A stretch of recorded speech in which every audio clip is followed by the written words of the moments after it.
audio and video recorded first off. You okay with that? Oh, yes. Okay. So I just want to go through, like I said, a couple formalities, cover a few little things off, things that I have to do on my end that I need to do, and things that I just want to tell you and make sure that we're all on the same page before we get going. Okay. Okay? So, first off, today is Wednesday, October the 5th, 2016, and on my phone right now, I'll just use that as a time reference. It's 5:14. Okay. So 17:14. We'll just use that as a start time of our conversation here today. Again, my name is Nathan Bergott with the Woodstock Police Service. I currently work in our crime unit. Okay. And we met a short time ago in downtown Toronto, correct? Yes. Right. Yeah. So we came to a facility where you've spent the last few weeks, from what I understand. Yeah. And we met with Dr. Khan and his team of associates, and I believe you were under his care for the last little while, correct? Yep, the last 3 weeks. Okay. And the process, how we got here basically is kind of offered you a ride back, and so we could have this conversation, and you gracefully accepted, and off we went down the 401, or the Gardner, the QEW, and the 403, and here we are, right? So just to make it clear for whoever might watch this in the future, we didn't force you to come with us. We didn't, shove you in the car and off we went kind of thing. You did it on your own free will, and you accepted it on your own decision making. Is that correct? Yep. I had a nap, and you even let me try to give money to the homeless people. So. There you go. I remember all of that. So I know I read you a few things before, as we were kind of just cruising down Spadina there. And I know you've been read this many times, but it's just things that we need to just reiterate and make sure that you're clear and comfortable with having this conversation today. Okay. Okay. Like I said, based on our investigation, there could be some pretty serious criminal charges that result of our investigation. Okay. Yeah. So having said that, if you wish to speak to a lawyer at any time, we can make it happen whenever you like. So whether it's now, 5 minutes from now, an hour from now, or 3 days from now, whatever the case may be. We're not going to be asking questions for 3 days, are we? I hope not. No, I hope not. I'm just saying that any time that you want to speak to a lawyer, that you're kind of in our company, or whatever the case may be, you let us know, and we can make that accommodation for you. Does that make sense? Yeah. Okay, because in your position as a Canadian citizen, you're entitled to have free legal advice from a legal aid, duty counsel lawyer, a lawyer of your choice, whoever you like. Okay. Make sense? Yes. Okay. And like I said, because there could be some criminal charges that result of our investigation. Right. Okay. Also, and I know you've been read this many times before, that you may be charged with many criminal offenses. And you don't have to say anything in answer to the charges that you face. But if you wish to do so, we're going to do that today. But whatever you do say could be used in court. And I know we had that conversation in the car on the way back to Woodstock. Yeah. And I asked you to repeat it in your own words, and you kind of gave us a few of describing it in your own vocabulary. As you said something like, it's not Vegas. What happens in the car on the way back doesn't necessarily stay in the car, right? Yeah, so same thing in this room. Anything that you say and everything that we talked about could be used as evidence at court. Yep. Okay? Okay. So kind of, to put it easily, the same rules apply. Okay? And if you've spoken to any other police officers, I know that you've dealt with the Toronto police officers. Yeah. There was a couple officers in the car on our trip back here. If anyone's persuaded you or tried to push you into making a statement, whatever they said, I don't want that to influence you in any way. Okay? No, what I'm about to say, I'm giving up my own free will. Okay. All right. And I appreciate that. And we'll get moving forward. For another few things, and I know that we said this in the car, you are not under arrest right now. Okay. Okay, I want to make that very clear to you. Okay. Okay, you're not under arrest. The door is unlocked. Okay, I'm not impeding your way to the door. If you want to leave at any time, if you want to stop talking to me at any time, you just let me know, and we'll just carry on from there. Okay. Okay, but you're not being held here against your will. We're not forcing you to speak to us. We just have some follow-up questions from the investigation that kind of got going while you were in Toronto. Yeah, being interviewed is hard because it takes so long. It does. So I'll do my best. Like I said, if I have to get up and pace around a bit or whatever. If you want to take a break at any time, you let us know. If you wanna get up and pace around, I'll just kinda hang tight here and Yeah. we'll just keep conversing as long as you're comfortable. I'll go as long as I can. Okay. All right, sounds good. That's kind of all the formalities, but like I said, those are the things that I just wanted to make sure that we're clear to you. And if you have any questions for me before we get started, the floor is yours. Is there anything or any concerns that you have? No, I want to get through this and find out what happened to my mom and dad, because I know they're upset because someone went to visit them today. Okay. They And visited them today, and they said, you know, they're here, we're concerned, what's going on? yeah. Oh, I can imagine. I honestly don't have those answers for you, Okay. but I can get them for you. My role in this investigation so far has been not as in-depth as some of the other officers. Okay. But my task today obviously was to travel to Toronto and meet with you with my fellow coworkers Yeah. and come back here and have a conversation. So that's kind of where I'm at right now. But I can definitely get those answers for you, and I don't want to upset any more people that need to be, especially your mom and dad. Yeah. Okay. You should have bought blue chip tickets when you were there. You know what? If I could afford them for the playoffs, I probably would have. Yeah, that was exciting last night. So just for the record, and I know you prefer to go by Beth, is what you told Yes. us, is that correct? Yes. Can you just state your full name for me? Elizabeth Tracy May Wettlaufer. Tracy May? Yep. Okay, and just spell your last name for the record. Wetttlaufer. Perfect. And Beth, the reason why we're here today is because we've received some information back at the end of last week with regards to some information that was provided to the Toronto Police Service, which has led us into quite a bit of work, and leads us here today to speak to you with regards to kind of how this all started and follow up. But basically, I've watched your statement that you provided to Toronto. Okay. Okay, and we've been provided this document here. Does that look familiar to you? Yes, Okay. that's right. All right, and from what I can see here, there's 4 pages of a handwritten document. Is that your handwriting? Yes, it is. Okay, and it just kind of goes through some people that you've encountered in your career from 2007 through to 2016 of August. Yeah. August of 2016. Okay, so that's kind of the focus of our investigation right now is Right. the information that you've put on these 4 pieces of paper. Yes. Okay, but before we get into that, I just want to kind of get an idea of your career and where you've been in your career and kind of how you got into things and. Registered nurse. I started from Caressant Park Secondary School.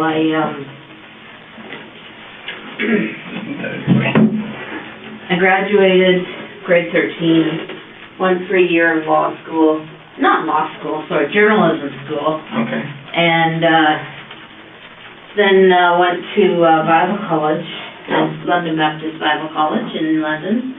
Graduated with a degree in counseling, with a bachelor's degree in counseling. And then discovered that that's wasn't really gonna get me a lot as far as work-wise and career-wise, and so I went back to Caressant Park High School for a year, and I took a year of Maths and Sciences, and went on to Conestoga College, and it's in Kitchener, but they have Stratford campus, so I went there for the 3 years. Okay. And then when I graduated there, I worked in a place called Geraldton, Okay. which is 16 hours north of Toronto, I was gonna say that's quite a bit north, isn't it? 3 hours north of Thunder Bay. Yeah, that's ways up there. Yeah. Worked there, couldn't stand the isolation, moved back. Worked for an organization called Christian Horizons here in town in one of their group homes till 2007, at which time my marriage fell apart in February 2007, and I met a woman online, Okay. and she decided to move to be with me. Okay. So I ended up quitting the job I was at and going to Caressant Care to make a little bit more money because I was the only bread earner. Mm-hmm. So So I started working at Caressant Care, I believe it was June 2007. And how long did you work there for? Until, 2014. Yeah, till, I think it was March 2014. And were you always in the same role, or As did you do different roles at Caressant Care? Or? I was a registered nurse. Yeah. And registered nurse's role is always the same. Yeah. I worked in different areas of the home. Okay. There's 5 wings to Caressant Care, so I worked in different areas. Right. Okay. All throughout the 7 or so years that you were there? Yes. Okay. And at that point, did you have different supervisors from unit to unit, or no, did you ever there report was to the same person, or? there was one supervisor, Helen Crombie, she was the head nurse. Okay. And then there was people under her, Shelley, Jeanette, I don't remember the rest of them. Then there was an administrative head. And I think for most of that time it was Brenda. Right. Okay. And then from Caressant Care, I know you've had a few other... Yeah, I went from Caressant Care, fired from Caressant Care. Okay. For a medication error. Yeah. Then from there I went to Meadow Park Nursing Home. Okay. And left there to get help with an addiction issue. Okay. Hoping that it would get help with that as well. Mm-hmm. And then when I came back, I started working again in January. I left Meadow Park in September of 2014, and I started working for a nursing agency called Lifeguard in 2015, and I worked with them for over a year, and then in July 2016, I started working for St. Elizabeth's Healthcare. Okay. As well, I was still working for Lifeguard. Oh, okay. And how did that work? Did you just split your time between the two, or was it just kind of a part-time position at both organizations? St. Elizabeth was my priority. Okay. So, and Lifeguard is very much, you pick up the shifts as they come. There's very few scheduled shifts, so Gotcha. I could say yes and no to them and focus on St. Elizabeth. And were those roles where you would do in-home care with different clients? With Lifeguard, it's an agency, so you go into nursing homes, you go into people's homes, you go into retirement homes. We did a lot of different things, a lot of one-on-ones with people, in their own homes. 12-hour shifts, 8-hour shifts, sitting with them. Okay. A lot of stuff I did was sitting with palliative patients. Right. Okay. That would be tough. It was okay. Yeah. Because I knew they were going to die. Yeah. And it was just an opportunity to give the family a rest. Yeah, absolutely. So. Yeah, it's an important role. I mean, a lot of people wouldn't see it that way and wouldn't even notice the care that these people are giving from people like yourself, right? So to give the families a bit of a break and take that role is important, which a lot of people don't see, right? Because when someone's dying in the house, families don't want everyone to be asleep at once, right? And that can be very hard if you're not able to do that. That's right. But if you have a nurse there that says, no, it's okay, I've got this, I know the medications they get, it's going to be all right, then... Everyone kind of rest easy. Yeah. Yeah. Good. Back at Meadow Park, what was your addiction? Hydromorph. Okay. All right. Hydromorph. Okay. And how much were you using? And I was a binge user, so I would use what I could get a hold of by stealing it from the patient. Okay. All right. And how would that work? Would it just be in their allotted medications, or would you have access to a card to feed your addiction? There's some of their allotted medications. Some of them had confusion, so they couldn't tell the difference between what pills you were giving them, so I'd give them a laxative instead of their hydromorph. Okay. There was a lot of them had as needed, so it would be in a big card. Mm-hmm. And then they'd say, I would just punch out that, oh, Barney needed 2 of those today, and oh, Billy needed 3 of those today when they really didn't. Okay. And that's how I would get a hold of it. Okay. Every once in a while, there was also a big drug holder, like a safe almost, that we would put the drugs in. Okay. Once, like if somebody died, Yeah. and there were like 23 hydromarks left, would slide the whole card into the drug holder. Well, if you picked it up and turned it upside down and shook it, you'd get drugs back out of it. Okay. So, you had your ways. yes. Yeah. Okay. And was that ever an issue with Stadler? Were you ever confronted, or did that go totally undetected for the time you were there? There was a time when hydromark was delivered to the home, and it didn't get put away right away by the person who should have. And so I took the hydromark and put it in my bag and took it home, and it wasn't discovered for months. Okay. And so I just played dumb. When the police phoned about it, I played dumb. Yeah. And that was that? Yeah. Okay. So as a binge user then, like how much would you be using on a, I mean obviously you wouldn't use it on a daily basis if you were binge using, but like how long did the addiction last for? Oh, the addiction lasted from, I think it started in 2008. Okay. So to 2014, at which time I went away and got treatment at a treatment center. Okay. But then I started using again, probably January 2016, I started using again. Okay. And are you still using when you get your hands on them, or? No. I'm going to stop using alcohol as well. I have friends in AA, and I've got a very clear plan. If I'm able to be out and about, right. I have a very clear plan.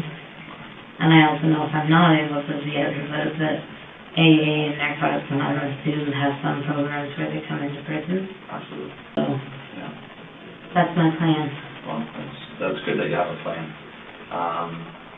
What do you think the reason is that you slipped into the addiction back in a way? Like, what do you think? Is it just the stresses of the job that you were facing, or dealing with your personal life as well? And just always feeling like I had to be the best possible person, and very, very stressful job, giving medications to 32 people, making sure treatments were done on 32 people, charting for 32 people, supervising 4 PSWs who sometimes didn't always get along, and sometimes didn't always get along with me. It's a hard job. Any nurse will say it's a hard job. I believe it 100%. And then they would add different things like, oh, you have to do this and that to say who's here, and counting the medications at the end of the shift, and it was a hard job. And I always was putting this pressure on myself to be a really good nurse and to do everything perfectly. And every once in a while, when I could get a hold of a hydromark or two and take it, then that pressure was gone. Right. But, and the treatment center that you went away to, where was that? I cannot remember. I've tried to remember. Yeah. Was it local or? No, it was out of town. It was like a good 2-hour drive. Okay. You know where the locks are? Yeah. Near Niagara. Welland. Welland? Yeah. It's a little town outside of Welland. Okay. And they have it's an 18-day treatment that they have, and I was successful. I went through the whole thing. Nice. So all 18 days? Yes. Okay. And it helped? Yes. Yes. Okay. What about family? You're born and raised in Woodstock? Yeah, born and raised in Woodstock, married from 97 to 2007. Okay. We broke up February 2007. No children. I wanted them, he never did. Okay. My mom and dad are in their 70s, 75 and 76. I have cousins all over the area. Yeah. And my brother and his wife and 4 kids, they live in okay. and they're Well, they're quite active. The oldest one is 26 and he's got a wife and 2 kids. He lives with his parents. They all live with the parents except for my... Oh, is that right? Yeah, just one big house of It's a crazy. happy family, huh? Have you been out to visit at all, the Nevis, or? I've been to see their house once. Yeah. They've been here a few times. Nice. They came in 2013 for my parents' 50th wedding anniversary. Nice.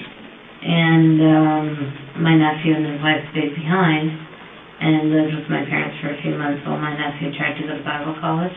Okay. But he wasn't successful, so they went back. Yeah. So your brother older or younger than you? Older. Older. He's 3 years older than me. Okay. He's 52. Right on. Very good. So as far as your latest position at St. Elizabeth, Yeah. that was your last position as a RN, is that Yes, correct? it was. Okay. Yeah. And you said you resigned from there? Yeah. Okay. What brought you to that? That's where things get a little crazy. Okay. This is part that I haven't told the doctors. Okay. Because it seems so stupid now. Okay. When my ex and I broke up in 2007, I was already taking the medication for my borderline personality disorder. And I was so angry.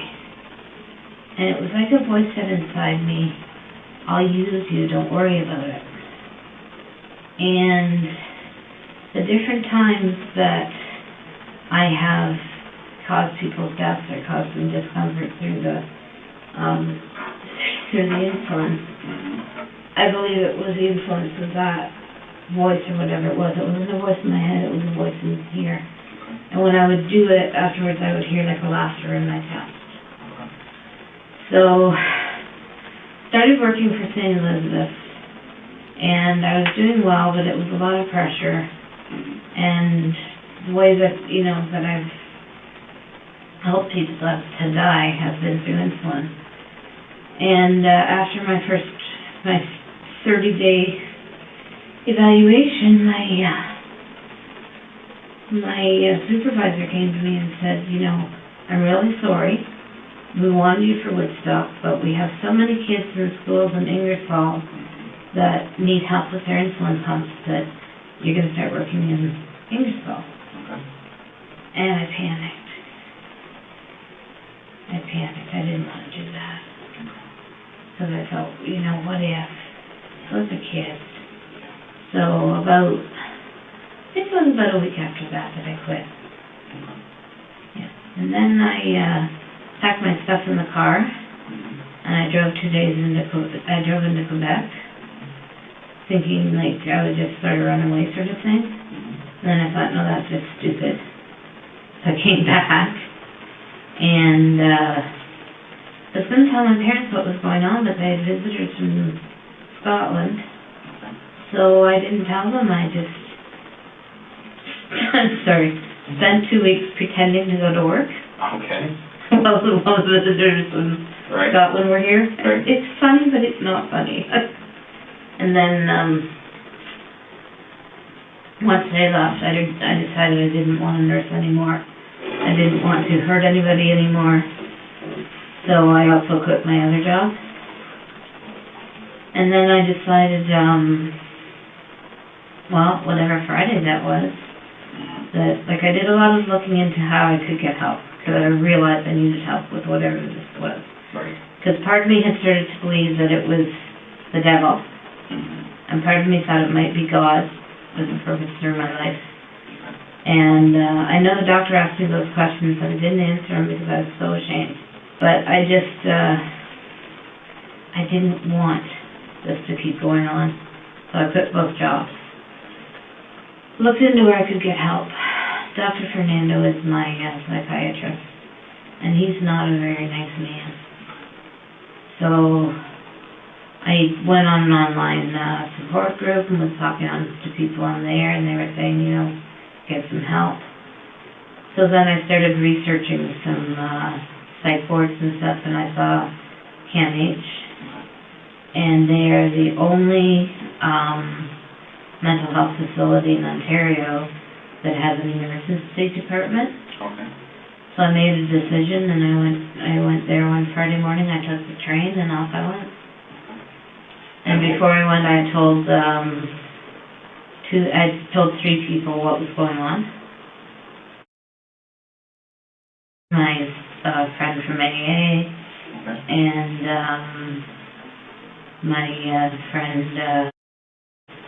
I told them what was going on. They said yes, go and get help. And my friend drove me to the train station.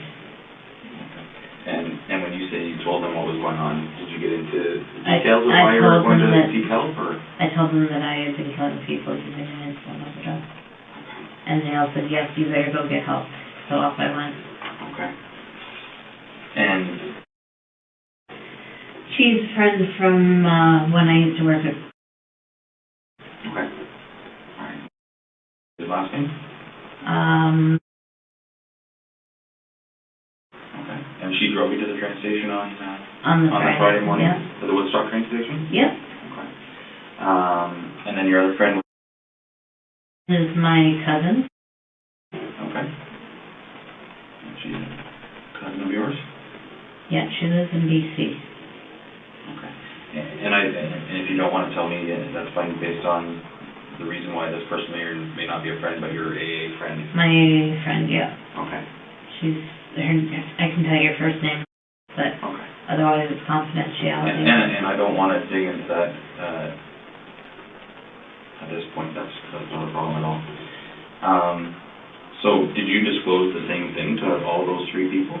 That I had been giving insulin overdoses. I didn't say why, because at that point I felt so stupid. Yeah. It just felt so stupid. And Beth, to be honest with you, I admire the way that you're conducting yourself and telling us and having this conversation with me. I thank you for that. And I'm not here to judge in any way. I know. So I don't want you to know that. And I'm not a doctor. I know you spent a lot of time at CAMH the last 3 weeks, right? Yeah. And I'm far from a doctor, but I do appreciate you telling me the truth and telling me the way that these things happened and played out. Yeah. And I admire you for that. And it's been a while because I've been stewing about, do I give the names of the people that I killed? Right. Because then here's 8 families that thought that their family member died peacefully and normally, and they didn't. And what's that going to do to those families? Right. And even up to going to the hospital, I decided I was just going to give the first names.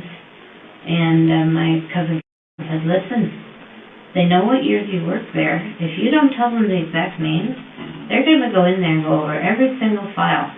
And that's going to be even worse for the families there. Right. So that she was the one to give me that advice, to give the names. Okay. But that's basically what they said was, if you haven't gotten help Friday, then we're calling the police. We love you, but we're calling the police. Well, they just probably felt that they had an obligation, right? Yes. Yeah. Maybe a moral obligation or however they saw it, right? Yeah. What medications are you on right now? I'm taking fluvoxamine. It's called Luvox, 200 milligrams. It's anti-obsessional and an antidepressant. Okay. I'm taking 300 milligrams of Seroquel, which is an antipsychotic, and they upped that when I was at CAMH. Okay. Which has really helped clear my thinking. Has it? Good. And then I'm taking a couple of blood pressure medications, and then I've got some loxapine for when I get really agitated. Okay. And when we left the hospital, you had taken, I believe, some Ativan, is that right? I took 2 milligrams of Ativan when we left the hospital. Right. Which was, you guys noted the time, 1:30 or something like that. Right. Yeah, exactly. And I've had nothing since. Okay. And I know that the Dr. Kahn provided with a prescription that... Yeah, and he also gave me 2 loxapines. Yeah. And was very strict. I am not to take them till all the interviews are over. Okay. Because they will start to interfere with my thinking. Okay. And then let's use the interview. Yeah, exactly. And do you feel that you have a clear, sound mind right now? Yes, I do. Conversing with me in this room? Yeah. Okay. Yes, I do. And everything that you're telling me is the truth and the best that you can remember? Yes, yes. I can appreciate where you're coming from as far as the work that you went through. Obviously, I've never been a nurse, and I've never worked in the profession that you did, but I could imagine how overwhelming it is. Yes. Having a lot of responsibility, maybe not having the support of the administration or your supervisors, you know, just kind of go out and get it done, right? Yes. And that could be, I could see how that would be stressful, and I could see how that would drive you maybe into your addiction and to other things. But I want to just go over this document, if that's okay with you. Yeah. Okay, would you be willing to do that with me? Yeah, yeah. Okay, and you do your thing. Sorry. No, don't be sorry. Absolutely not. This is pretty, excuse me, major. I've only ever had parking tickets. I've never been arrested for anything. Well, like I said, you're not under arrest Oh, right I now, know. but it is a very significant investigation, you're right. I understand. And like I said before, Beth, I do appreciate you speaking with us, and I can imagine that, does it feel like a weight off your shoulders? Yes. You've been carrying a burden for quite some time. And I've tried to get help a couple of times. Yeah, well, sometimes it takes a few attempts to finally commit to it, right? Yeah, I had a pastor that I told me, he prayed over me and told me I'd be fine. And that was God's grace, and then... When was that? That was, Halloween 2013. Yeah. And you kind of divulged to what had happened to you to that point in your life with Yes. involving these people? Yeah. Okay, and where was that? That was here in town. Okay. Do you want his name? If you want to tell me, it's up to you.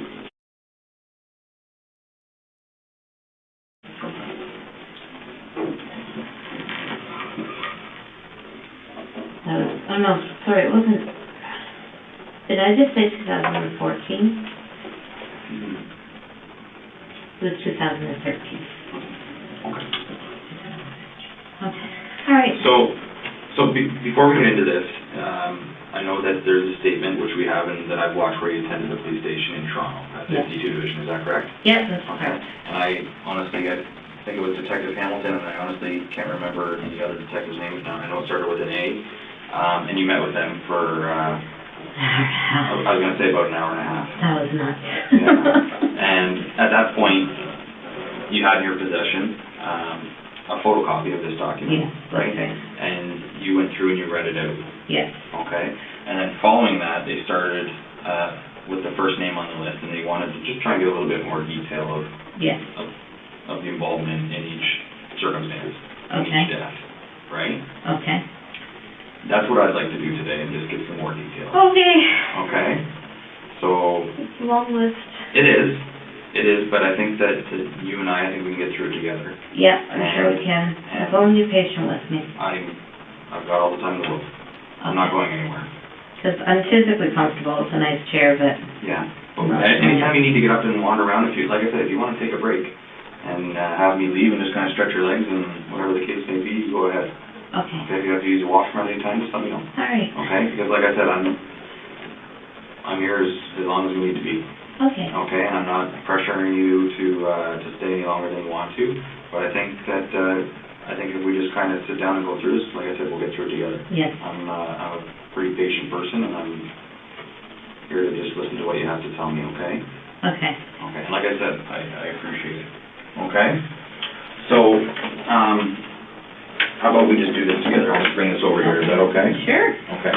So, I'm not going to have you read through this entire document, because you already did that, right? I have written it. I have read it. I have, lived it, so... Yeah, absolutely. So, Mr. Silcox. Yes. Okay, September of 2007. Yeah. Okay. He's the first one that died as a result of what I did. Okay. And before you get into that, you have signed kind of page numbers, all that kind of stuff on each of these documents, so we'll just go in order of how you've written it, okay? And I know that the detectives in Toronto kind of had this in their possession and just kind of got you to recall some things. Yes. I'm just going to keep it here because, I mean, you've already written this out, so what's on here is, we already know that. I just have some follow-up questions Okay. just with regards to each circumstance. So, Mr. Silcox, It says here you were working a double shift from 3 till 7, right? 3 p.m. to 7 a.m. Right. Okay. And this was at Caressant Care. Yes. Okay, in Woodstock. Yes. Okay. And tell me about your knowledge of James and your daily interactions during a shift with him. I didn't see him every time. He wasn't always my patient. I just knew from what people had said that he would grab the nurse's breasts and buttocks, and he would say horribly inappropriate things about his wife, that now he was there, he was going to fuck all of she was going to fuck all of Woodstock, and just would say inappropriate things. And he did touch me inappropriately once. And where was that? On your my body? breast. On your breast. Okay. And were you alone in the room at that point? Yes. Okay. Did he have a roommate at all? Did James have a roommate? He must have. He wasn't in a single room. So he was either in a double room or a quadruple room. Okay. Would you remember any other residents that would be roomed with him at that time? Or? No. No? Okay. No. That's okay. What portion of the home was James in at this point? He was in there's an east wing, south wing, north wing. He was in the north wing, about halfway down, and he was either in a double bed or a quadruple bed. Okay. All right. And the diagnosis of his health at the time you were caring for him, do you remember? He was post-hip surgery and he had dementia. Do you remember how old he was approximately? No, I don't. I'm going to say 80s. In his 80s? Yeah. Okay. And, sorry, he was not a diabetic? Not a diabetic. And, sorry, you said he had dementia? Yes. Okay, which you've also noted here as well, right? Yes. Okay. So tell me about the night. Was this the first person that you did this to? That I tried. Well, there were other people that I'd done it to who didn't die. Prior to James? Prior to James. Okay, and are they documented on here? He's the first one who died. Right. Back here? But there's some other... People who didn't die. Right, so I can't read that first name. Clotilde Adriana. Okay, so that was, I mean, they're both September 2007, but that was before James? Yeah. Okay. So was this your first attempt at overdosing these people on insulin? Yes, Clotilde was. Clotilde. And I didn't really want her to die. I don't know, I was just angry and had this sense inside me that she might be a person that God wanted back with him. Okay. And is that feeling you're referring to that you had in your stomach at times? Yeah. Okay. Is that the point, and I hate to get off topic here, but the point where you had these feelings in your stomach and almost that laughter after it happened, is that the part that you didn't tell Dr. Khan? Yeah. Okay. Okay, I just wanted to be clear on that. I told him about the laughter in my stomach, but not the feeling that this might be the person that God wants. Okay. Because I just sounded so stupid. It's your feelings, right? I honestly felt like God wanted to use me. And Dr. Khan kept asking me, do you think God chose me for a special purpose? I kept saying no, because that did not sound like a special purpose, you know? Yeah. So, but yeah, I just had a sense after my marriage broke up that God was going to use me for something. And then after a while I started to really wonder after some of the murders if it was God or if it was the devil fooling me. Did you feel like you were doing the right thing for these people? No. No. I felt like I was doing what I was supposed to do, but it wasn't what was right for them. So James then, it was in the evening that this one took place, right? Yeah. It says here at about 9:30. Yeah. Run me through. About 9:30, I gave him a dose of 50 milligrams of insulin. He's not diabetic. So I used a borrowed insulin pen, borrowed insulin, and gave him an insulin shot. And at 3:30, the PSW, throughout the night he was yelling out, I love you, and I'm sorry. And not to me, but just you could hear him calling out in his room, and that's what he was calling out. And then at 3:30, the PSWs came to me and said that he was gone. So I did what we're supposed to do. I went and listened to his heart and chest, called the doctor, called the family because that's what they wanted. Family came in and sit with him for a while. Doctor came in and said that his cause of death was from an embolism due to his post-hip He'd had to get surgery. Okay. Doctor ruled it embolism due to post-hip surgery. All right. Who do you think he was talking to when he was yelling out, "I love you"? I thought it might be his family. Okay. I really did. When they came in and talked to me, they wanted to know if he'd said anything. Right. So I told them that I was so ashamed. Yeah. So ashamed. Yeah. When you were speaking with the family. Yeah.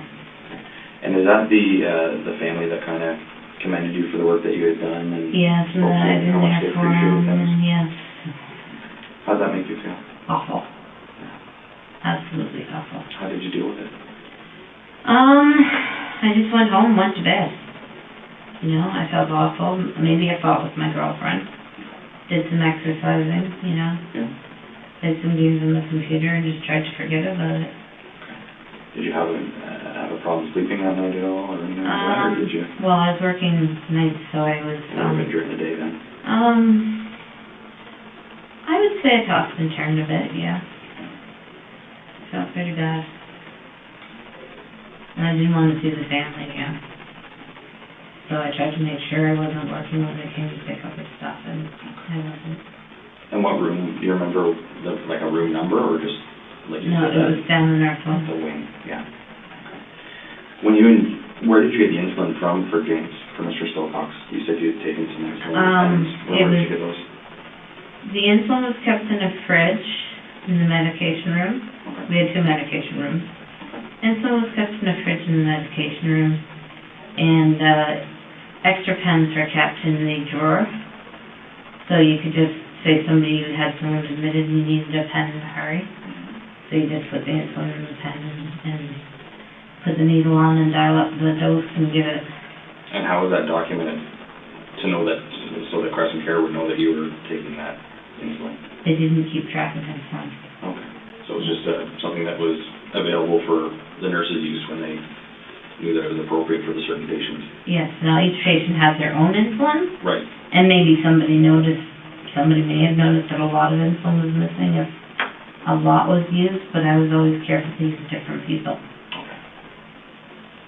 Different people's insulin? Insulin, yes. Okay. All right.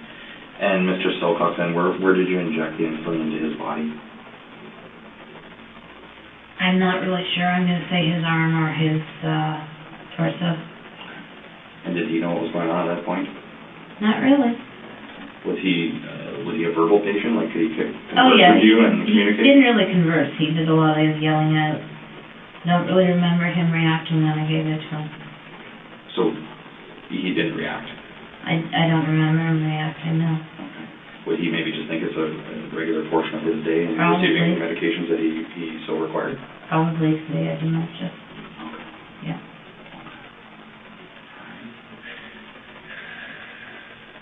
Is there anything else you can remember about Mr. Stillcox? His wife and daughter loved him a lot. Mm-hmm. And how does that make you feel? Crappy. Yeah. Horrible.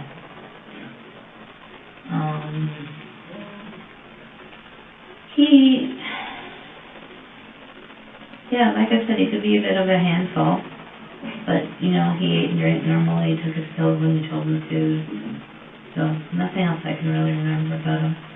But this is, 9 years ago, so, It's a while ago. yeah. How long after, when did you break up with your husband?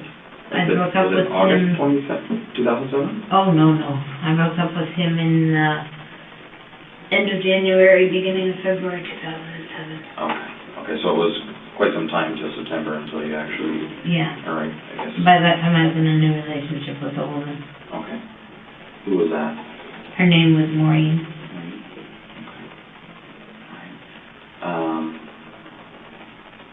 Did you ever disclose to her what you were doing? No, absolutely not.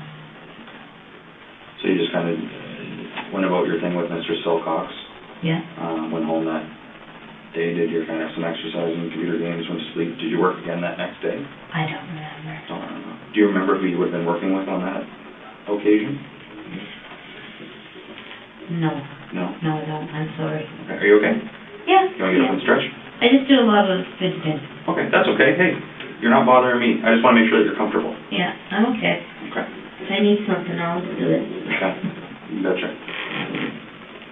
Do you remember who your supervisor would have been at that point? Well, that would be Helen Crombie. That was the head nurse? Yeah, she was always, like, whoever was on as the nurse was the charge nurse. Okay. So I was the charge nurse, and at night, so as the charge nurse from 3 to 11, I was in charge of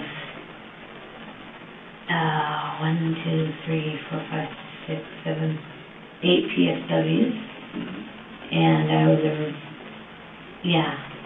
and then there was 2 other wings, and so at night, as the charge nurse, I was responsible to look after the RPN on the other side, like be a resource for her.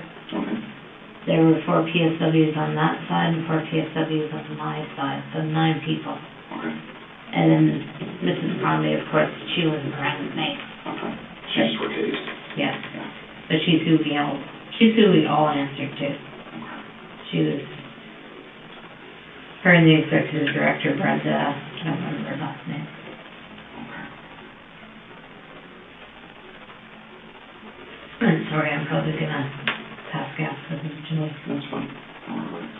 So, as far as Mr. Silcox goes then, besides what you were feeling in your stomach, and besides that you thought that this was a purpose that you were given on from your relationship after breaking up with your husband, right? Yeah. You indicated that he wasn't a very nice man. No, he wasn't. Is that a portion of what happened? I don't know. Okay. I wonder if that's a portion of how I chose him. And afterwards I did feel a release and a relief. Like a relief of pressure. Okay. Because throughout this document, and as we go through it, a lot of these people, you kind of describe them as not very nice people. Yeah. Right? Yeah. So I'm not sure if that's a tendency or a pattern that we see as far as, is that why you chose these people? Yeah, I'm not, it might be, but I also know I just felt like they were the ones. Right. I had a feeling inside that they were the ones. Before you injected insulin to Mr. Silcox, was it a spur of the moment thing? Had you thought about it when you reported for duty at 3 o'clock in the afternoon? I started thinking about it about 6 at night, I think. Okay.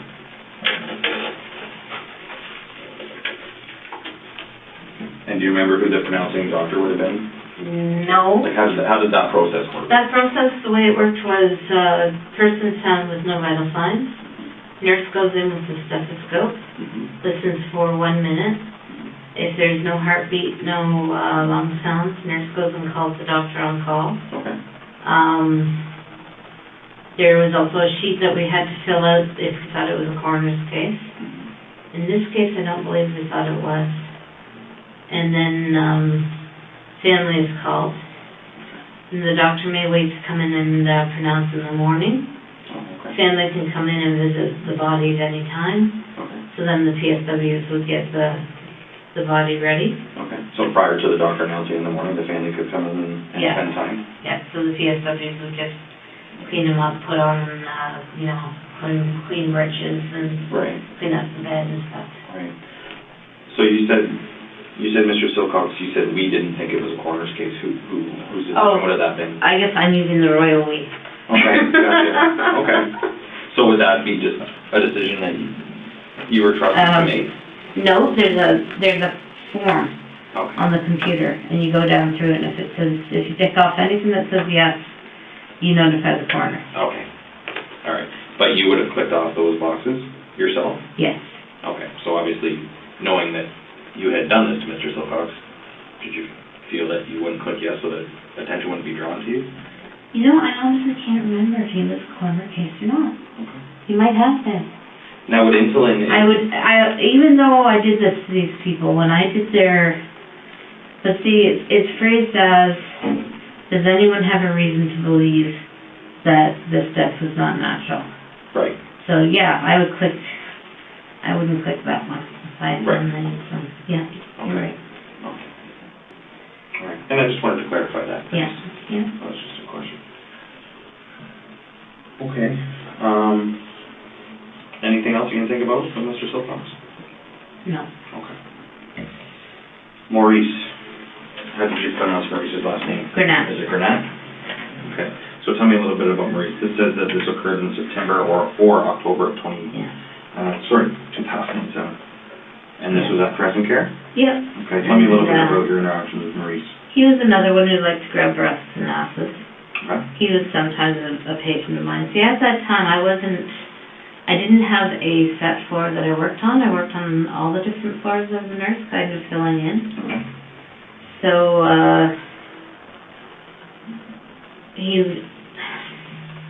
one afternoon I was working with him and he did grab me. Mm-hmm.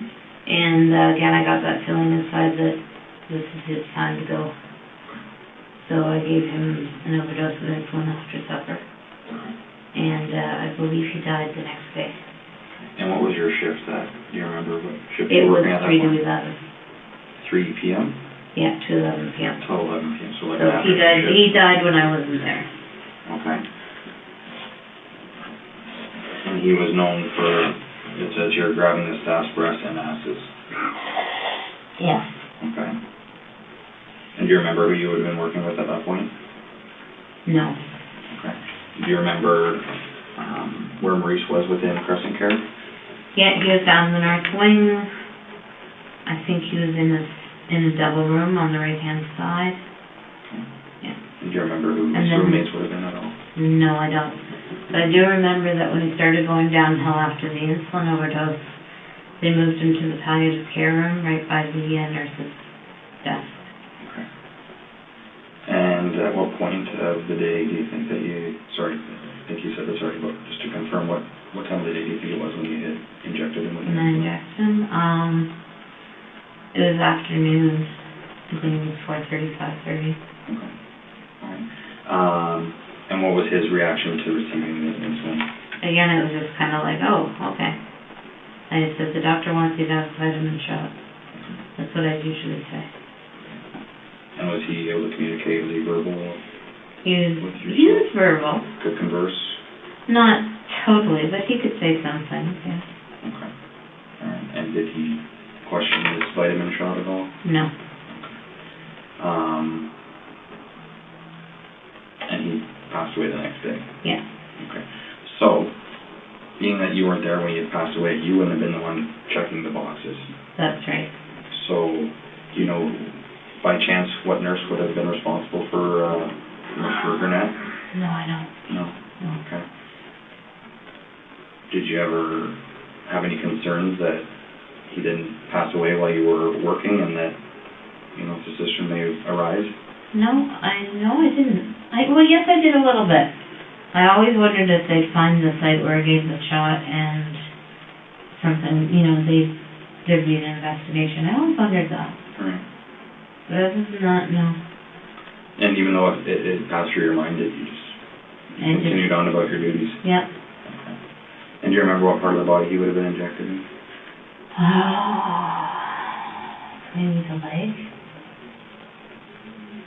Because at that point he didn't have a lot of body fat, so Maurice didn't? he didn't know. And when you get a subcutaneous injection, it goes in to the body fat, so. Okay. And you documented that he was a cancer patient? Yes. Okay. Do you remember what type of cancer he had? I think it was prostate. Prostate? Prostate, yes. Okay. And what did the outcome hold for his future as far as the cancer in his body? He was dying. Was he? How old do you think Maurice was? 75, 76. Alright. I'm sorry, he was in a double room? Yeah, I believe it was a double room, yeah. Okay. Do you remember who you had been working with that day? No. Same supervisor or the charge or the head nurse? No. Sorry, That's okay. It's so far. It's a long time ago. Yeah. I mean, obviously it's a significant event in your life, but it's a long time ago. Yeah. So I'm not concerned that you can't remember every question that I ask you. If you can do the best that you can, that's all I can ask for. Okay. Okay. Anything else you can remember about Maurice at all? Not really, no. No. Okay. Do you know if he was a who coroner's loved case? him. There were people who loved him, that's what I remember. I don't know if he was a coroner's case. Who loved Maurice? Who did you know that would come visit him? He had friends that would come and visit him, that were like family to him. A man and a woman, that's all I remember. And did it make you feel when Maurice passed away? Not good. And what happened from there? You just... I wasn't there when he passed away. I didn't work that day. Do you remember if you worked the next day? I might have. I know when I found out that he died, I looked to see how long it took and I wrote the notes and stuff to see what it got. Okay. And just getting a point out to fit you with. Yeah, no problem. Whatever you need. So after you found out he had passed, you kind of read through the documents and... Yeah. Do you remember seeing anything that kind of said, oh, No. this isn't a good thing for me, or... No. Okay, so... And even if I had, I couldn't have altered them. You could have, or Could not. Okay. The next person on your list is Helen Matheson. Yeah. Okay. So you go from September or October to 07. Yeah. And then Helen was 2011. Yeah. What happened between those years? I think you'll see that Was there some attempts? In 08, 09? Yeah. Okay. Okay. And we'll get to those. Yeah. Okay. Helen, I don't remember a lot about. She was very quiet, very determined. Just seemed to be waiting to die. Mm-hmm. Again, I had that feeling that, this is the one. Mm-hmm. And I made a bit of a fuss about her that night because she was very lucid. Mm-hmm. And we talked about how much she liked blueberry pie and ice cream. Okay. So on my break, I went to Walmart. I got a small blueberry pie and some ice cream and brought it to her, and she ate 3 or 4 bites. Nice. And then that night I overdosed her. Because, like I said, I had that feeling that it was her time to go, and... What do you mean by that? Do you think she was towards the end of her life at that point? I know that she was the person to go next. Okay. And that was in your mind, in your stomach? Where was that feeling? In my chest In your area. chest. And after I did it, I got that laughter. Okay. When would you feel that laughter? Would you feel it right after you injected it, or once the person passed away?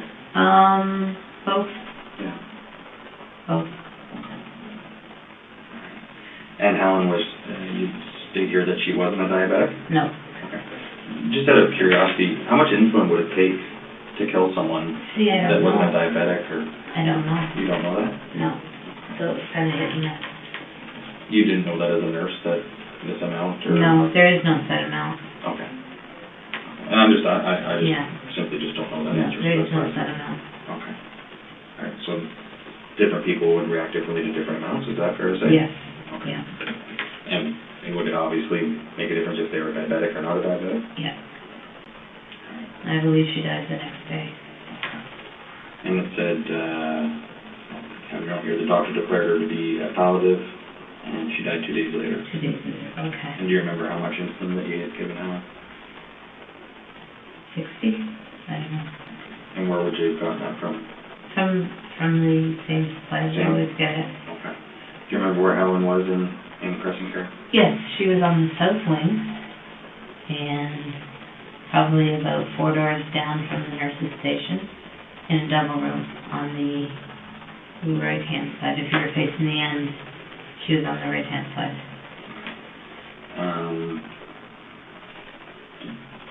You don't say a lot of negative things about Helen here. Did you get along with her okay? Did she ever do anything to harm you, or? No, she was very quiet. It was just, I got that feeling that she's next, it's her time to go. And her health at that point, what was her diagnosis? She was, I couldn't tell you her diagnosis, just that she didn't get out of bed a lot, and she had to be fed her food and fed her pills. So she was near her end of life. How old do you think Helen was when this happened? This day about 85 or 86. And do you remember what doctor were you there when she passed away 2 days later? I don't think so. You don't think so? So you wouldn't be which doctor pronounced her, even No. too sure? Once I gave the insulin overdose, unless I was there for the shift I died, I just kind of laid low and didn't, have anything to do with them. So if you issued an insulin injection to somebody, Helen, for instance, do you remember where Helen was injected? Probably her arm. Okay. So, do you remember if she had a reaction at all? A reaction? Did you know if she confronted you in what you were doing at all? Was she able to, She might have said, ow. was she used to getting insulin or needles? I don't know or- if she was. Alright. But she wasn't combative or she didn't confront you and ask you what you were doing? No. Okay. And you said once you gave them their insulin, I tried to stay away from it. Sometimes I was very interested to see what was happening. I would just try to stay away from it. Okay. Would you ever go back into their rooms while they were still alive to see kind of how they were progressing through the? If they were my charge, yes, I had to. Okay. Even though you had attempted to take their lives? Yeah. Okay. And you would, what kind of symptoms would they show? Is it different for everyone, or? Well, usually they'd get very diaphoretic, red. They could lose consciousness, they'd shake. Some people, one person had a seizure. I think it was just one person. 2 people stroked right out. Right after receiving the? Not right after, but they stroked out. Over time? Actually 3 people, because they believe James stroked out as well, so. Mr. Silcox? Mr. Silcox, yeah. Okay.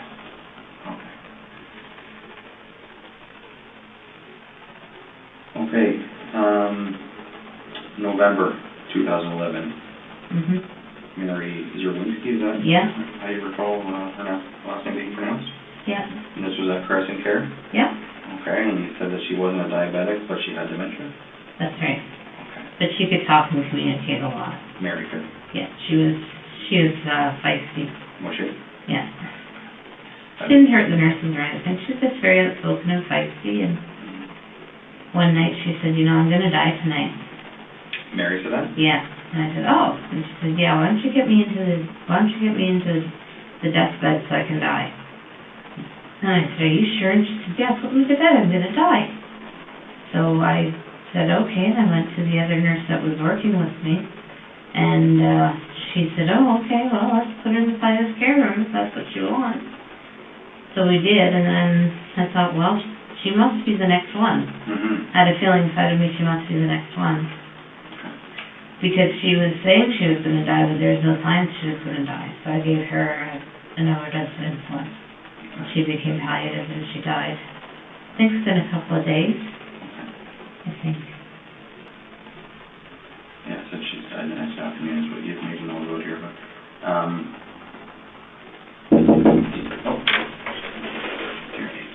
perfect. Sure. There you go. Which one has the vodka in it? No answer from him. So,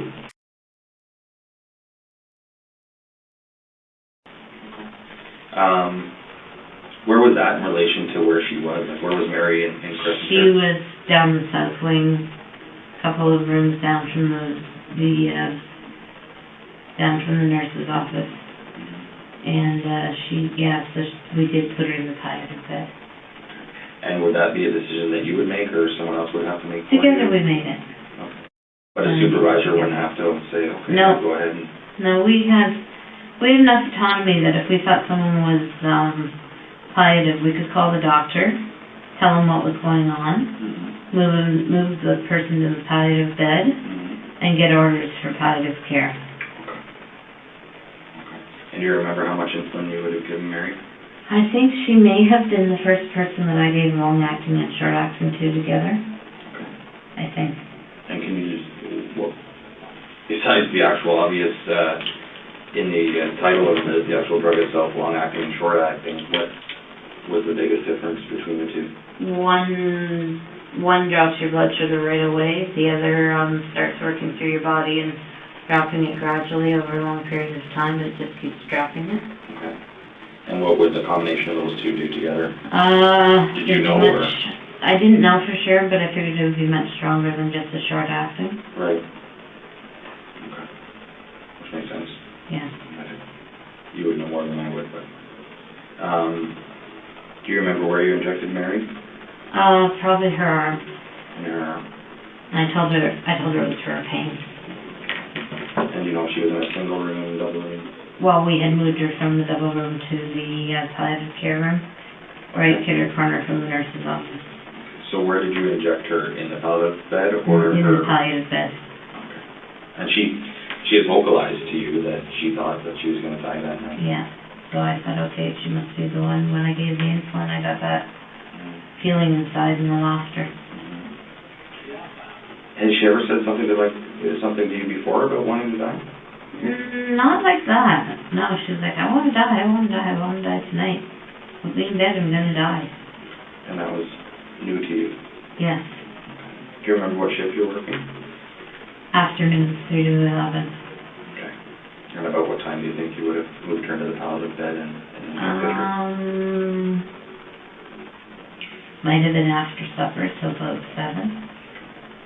And did Mary ever trying to harm you or No. upset you in any way? No. No, she was fun. Okay. She was funky and outspoken. Yeah. Do you remember being present when she died? I don't think I was. All right. And therefore probably wouldn't be a part of checking the boxes? No, I didn't do the boxes for her. Who was there to see Mary on a regular basis? Who came to see Mary? I don't know. No. I don't know. Do you know if she had family? Maybe a son, but I don't know. Alright.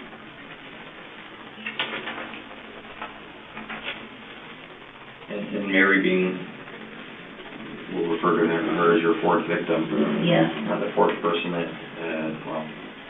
that you were successful in these insulin injections. How did your emotions start to feel as it kept continuing? I kept having a lot of guilt. A lot of guilt. Mary, well, as you'll see, after Mary was Gladys, and after Gladys there was a period of 2 years where I didn't do it. 3 years where I didn't do it. What was going on in your life at that point? I was trying very, very hard to get close to God, to make sure that this wasn't Him, and to just live my life, read the Bible, go to church, and not do that, because I didn't want to do it anymore. So I tried very hard. I'm still using a little bit. The hydromorphs? Yeah. And alcohol? Yeah. What was your drink of choice? Rye.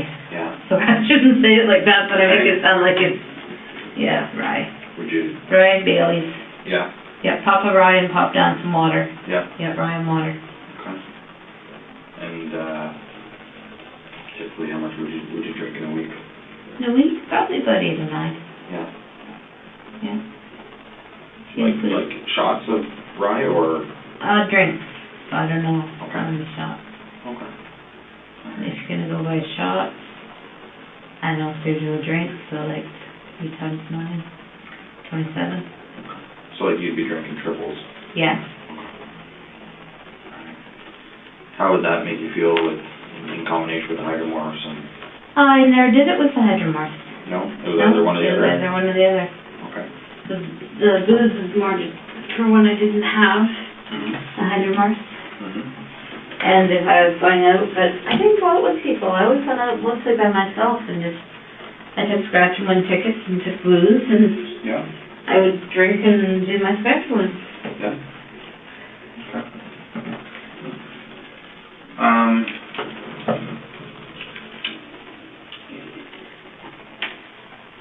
As significant and disturbing as this may be to the people that are going to hear this and learn about this, obviously there's a lot of families that we're going to contact Yes. and speak to. Although this wasn't, and I hate to classify it into different areas, but these weren't necessarily violent deaths. Like, do you think these people died peacefully? Did they struggle at all? All the people you've talked about so far died peacefully, in my opinion. And I am sorry. I'm sorry for what the families went through at the time, and I'm extremely sorry for what they're going to go through. It's awful. If you could say something to them, what would you say? What can you say to them that would matter? I'm sorry isn't enough. I should have gotten help sooner. I took something from you that was precious and was taken too soon. I honestly believed at the time that God wanted me to do it, but I know now that's not true. And if I could take it back, if I could get help sooner, I would have. And I'm sorry. Like I said, I admire you for at least, whether it took 1 year, 2 years, 10 years, whatever it took for you to finally get help, that's a big step. Oh, thank you. Right? I mean, you could have been in this situation and taken this to your grave. Yes. And who would have known? Right? That's what I was told to do by a lawyer. What's that? Take it to my grave and not tell anybody. So you confided in a lawyer as well about this? A long time ago, yeah. Was it after all of these people? It was in 2014 before I, Before you went to Welland? Or, yeah, sorry, to the Welland rehab center? Yeah, to the rehab center. So you spoke to a lawyer? I spoke to a lawyer, and she was the one who told me to get out. I need to go to the bathroom. No problem. No problem. Just for the record, and so it's documented, I have 6:26. Let's take a break, okay? Yes, thank you. Remember where you're going?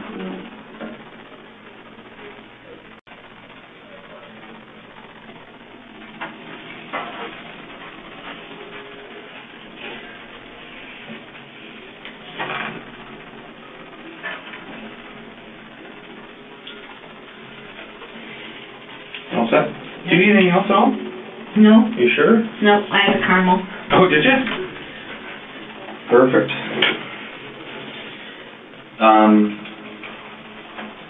Just for the record here, I have 6:30, and that'll just resume things, okay?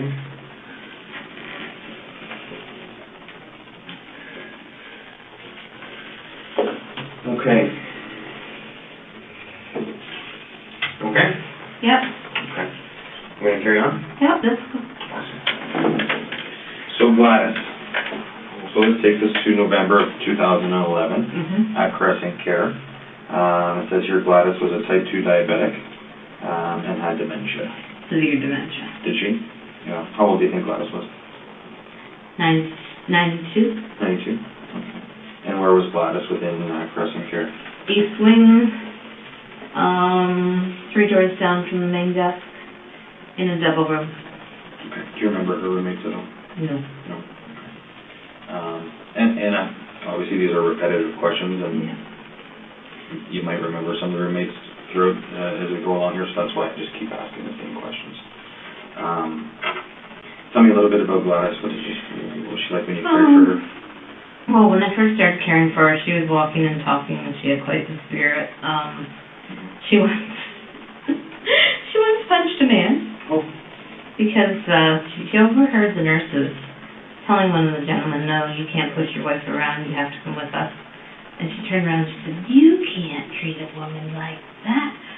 Boom! And hit the man. And hit the man. So then we're all in a state of trying to keep them from fighting with each other and trying to keep them from hurting us. Right. Yeah, she was very spunky. But she went downhill fast. Did she? Eventually, she had dementia, didn't take her pills well, didn't eat well, very stubborn woman. And as always, one evening I just got that red surging feeling that she was going to be the one. And gave her insulin overdose. Did you ever get that feeling outside of work? No, never. No. Did you ever get that feeling going to work, knowing that something was going to happen that shift? No, it always happened at work. So, if I were to use the phrase spur of the moment, would it be something that you would just have that feeling come on, or? Yeah, I guess you Would could it say build it up? was for the moment, but it would It usually starts happening, you know, focused on one patient, and then I would feel that red surging, which is what made me think it was God. Which I'm so embarrassed. Like I said, I'm not here to judge you, right? I know. Right? I know. You said, you explained that it was difficult for, towards the end, giving her pills. Do you remember what you were working with, the shift when you injected Gladys? I believe I was working, I was either working nights or days. Okay. Because I know it was close to the end of my shift. Okay. But I did it, and the person who came on next shift, I think it was nights. So the person who came on next shift checked her all over and called the doctor and had her made palliatives and started her on a pain regimen. And do you remember how much insulin you gave her? No, I don't. Do you remember if it was long or short or a mix? I probably, at that point, I think I was giving everybody a mix. Okay, so once Mary was the first person, you said that you gave the long and the short acting to, and then following that it was everyone from there forward. Okay. And that was again at Caressant Care. Yeah. Was that insulin taken from the same location as you always would? Yes. Okay. Was there cameras in the bedrooms? No. No? No. Nothing at all? No. Okay. So you could access whatever you like and... Well, not whatever you like, but yeah. But the insulin, because you said they didn't even keep track of it. The insulin, the insulin, you could get Valium, you could get, like, injectable Valium. It was fairly easy to take meds from there.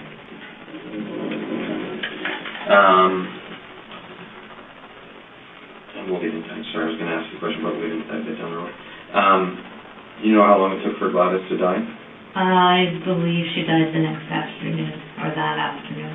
Okay, and do you know if you were present for that? No, I was not.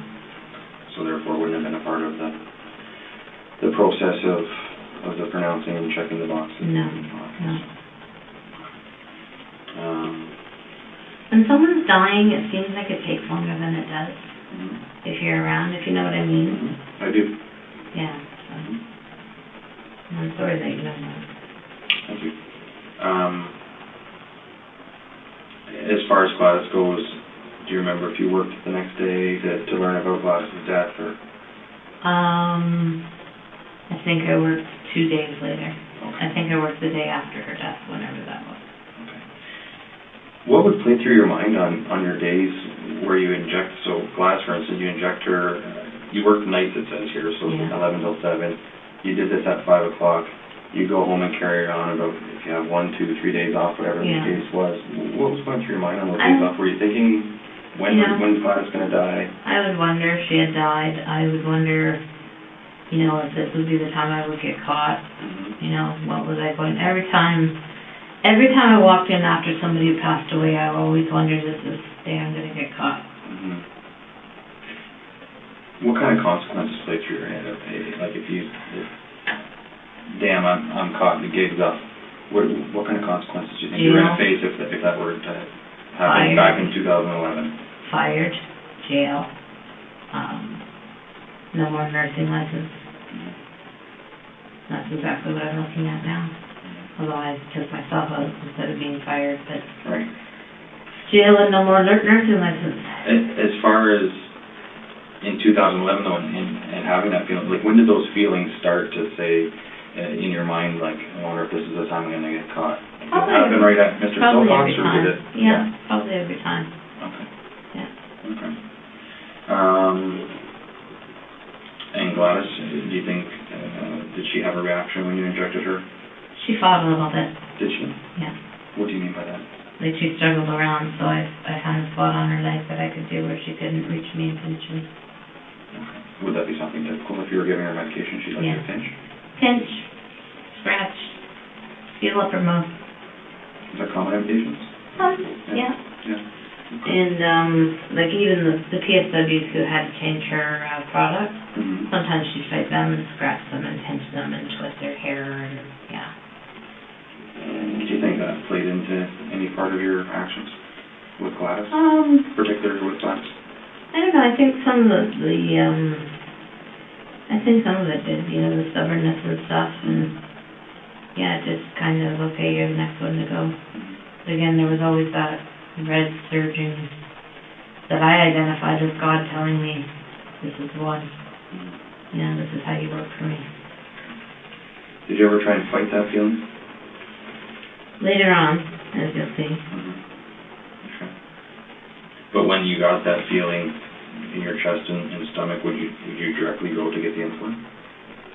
Pretty much, as soon as I had time with the rest of my job.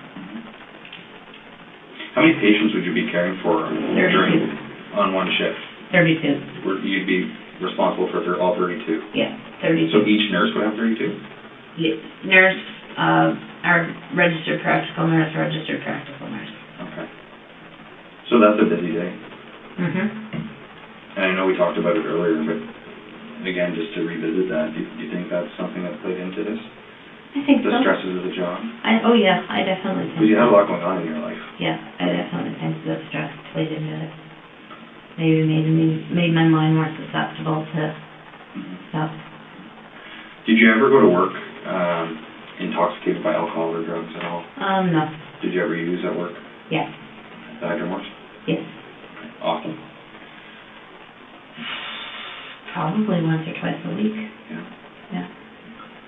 And when you were at Caressant Care, where would you get the hydromorphs from? Oh, there's a number of ways you can get them. Right. You can sign off that somebody owned a PRN and take it instead. Okay. You can take them their regular medication, and if they're not able to identify it, take it instead. Okay. You can take the regular medication that's in capsules, and if they are able to identify it, open the capsule, take the stuff out, put the capsule back together again, give them the empty capsule, take it yourself. And how would you typically ingest the hydromorphs? I just swallowed it. I never shot it, I never snorted it. Yeah. Okay. Okay. And do you remember how much you gave Gladys? Of the insulin? Mm-hmm. I think I gave her 80/60. I think. And her reaction after she kind of hinged and struggled a little bit with you? She relaxed, and then by the time the next nurse came on, she was red, she was sweating, she was incoherent. Her vital signs were all down. And how do you know that? Because I was just leaving when the next nurse came on, and CSW's came to her and said something's going on with Gladys, and she said, come with me, we have to go check on Gladys. And So, yes, I actually helped her move Gladys to the palliative care room. Okay. And do you Scared out of remember my gourd the whole time that she was going to say was something I did. thinking, okay, was she still able to communicate at that point? No. Okay. Do you remember what nurse that was that you moved? Karen? I don't remember her last name. If I sat for a minute, I could probably remember her. Well, if it comes to you. Might just be one of those things that pops in your head in a few moments, right? Yeah. Rutledge. Karen Rutledge? Yeah. She's still there? Yep, as far as I know.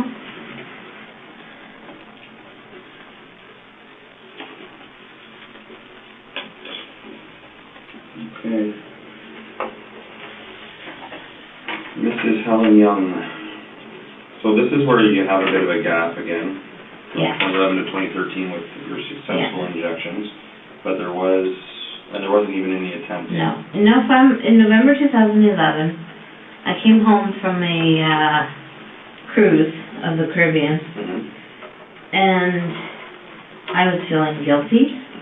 I was feeling damned. I was feeling confused. I was feeling like I just didn't want to do it anymore. I was feeling like if I could somehow connect with God strongly enough that I wouldn't do it anymore. And so I spent a lot of time reading my Bible and praying and deciding I just wasn't going to do it anymore. So I had the odd urge to do it, but I resisted by going to church, reading my Bible, praying, and telling God I didn't believe Him that He wanted me to do it anymore. What church were you going to that one? Where's that? Oh, okay. Yep. Yeah.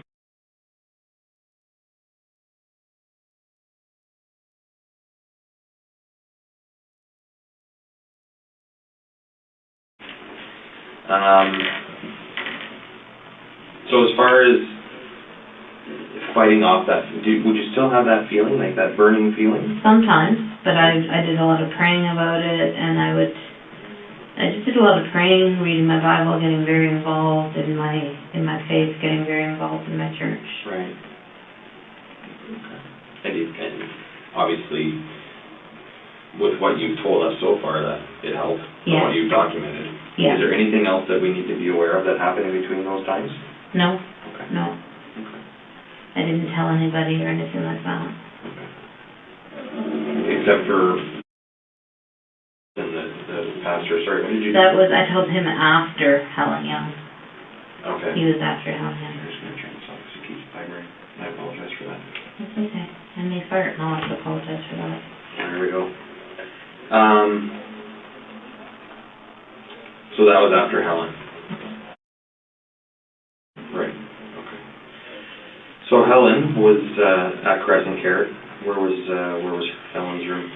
She was on A side. I had been transferred to A side, which is a new unit, like, well, relatively new, 10, 12 years old.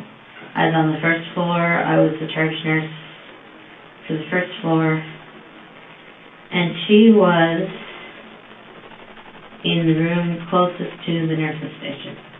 Okay. Where was that like for me going to Caressant Care, would it be closer to Fife or closer to North Ave side or? So there's the retirement home. There's the wall that joins the retirement home to the nursing home. There's North Wing. There's South Wing. There's East Wing. And then down at the end of the hallway of East Wing is Unit 1 and Unit 2 in the building right on top of each other. And what was the purpose of that area of Caressant Care? Oh, it was all single rooms. Okay. Yeah. So Helen was in her own room? Helen was in her own room, yeah. It was all single rooms, that area. All right. And Helen was a type 2 diabetic with dementia? Yeah. Okay. Tell me a little bit more about Helen. Helen was miserable. She frequently yelled out, "Help me, nurse." She frequently yelled out she wanted to die. She just was not happy with her life. She would wheel around in her wheelchair saying, "Help me, nurse, help me, nurse, help me, nurse, help me, nurse." And when you went to help her, what do you want help with? Nothing. Get away with me. Go away. Help me, nurse, help me, nurse. Didn't want to eat, didn't want to drink. Very difficult to deal with. Constantly would yell out, or we'd say, "What do you want help with?" "I want to die. Why can't you help me die? I want to die." And one night, it was like something snapped inside, and that red surge came back, and I thought, okay, you will die. So, I gave her a shot. I came up to her and said, "This is for your pain," and I gave her a shot of long-acting or short-acting, and she started to settle down. And then, later on, we put her into bed, and I gave her more of the, insulin. I think it was long-acting. She had a seizure. She turned red. She, was diaphoretic. The PSWs called me to the bedside. I took all of her vital signs, and I pretended to take her blood sugar. Because, and said, "Oh, it's normal, don't worry about it." How did you go about that with people beside you? They're PSWs. Don't let anybody see that part of the... PSWs? No, but what I mean by that is PSWs, nurses focus on the meds Right. and treatment. Okay. PSWs focus on, like, they were busy. They were busy washing her. They were busy changing her. They were busy dealing with the fact that she was having diarrhea. They were not doing the part of the job I was doing. Right. So they never would have noticed. "Where's my burger?" So they never would have noticed me not taking the blood sugar. Because I took her, like, I did her pulse, I did everything else, so they wouldn't have noticed that I didn't do that because they were busy with everything else. Okay. Okay, you just... And I just said, "Oh, blood sugar's good, 5.6, she's good." Which is a number that in your mind you knew was average and nothing concerning the 5.6 or whatever you said? Yeah. Okay. Okay. Do you remember what shift you were working at this point? Afternoons, I was straight through to 11s at that point, I was straight through to 11 on that ward. Okay. So it started a little bit before that. Yeah. Okay. And that would have been an individual room, as you said? Yes. Okay. And do you remember when Mrs. Young died? 1 to 2 days afterwards. Okay. Do you know if you were present for that? No, it wasn't. Was there a different procedure at all when people passed away in that wing opposed to where you were prior to?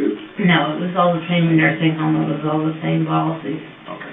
It was just that that wing of the nursing home was built to accommodate the fact that, the owner took over Norvilla Oh, okay. in Norwich. Okay. So everybody from Norvilla got moved to the new part of the nursing home. Okay, gotcha. So that's the only reason. And then eventually they all got mixed together. Right. Okay.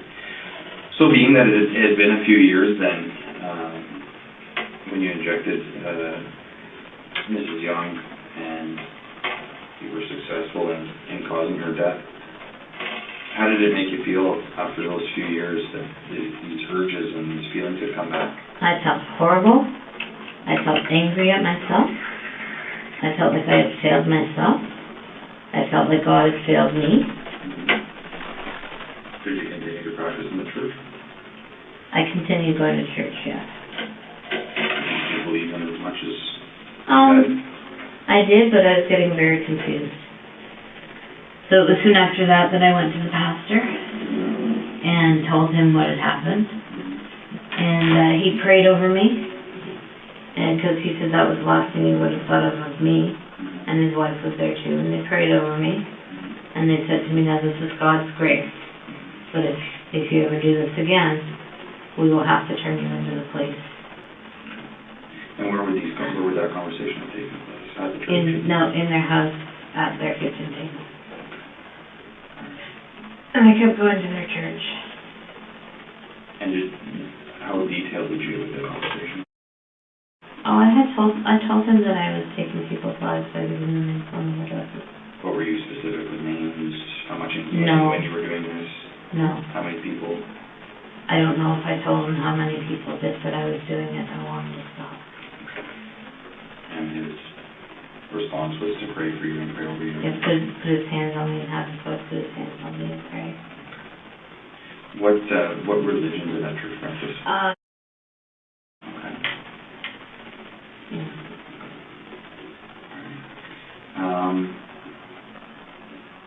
Did Helen have any family that you recall that would come Yes, visit her? she had a niece that loved her very much and was there at least twice a week. Did you ever converse with her? Before she died, yes. Mm-hmm. Yeah. How old was she? I'm saying late 50s, early 60s. The niece? The niece, yes. And then Helen, her son? 90. Alright. Did you speak to her following Helen's death, her niece?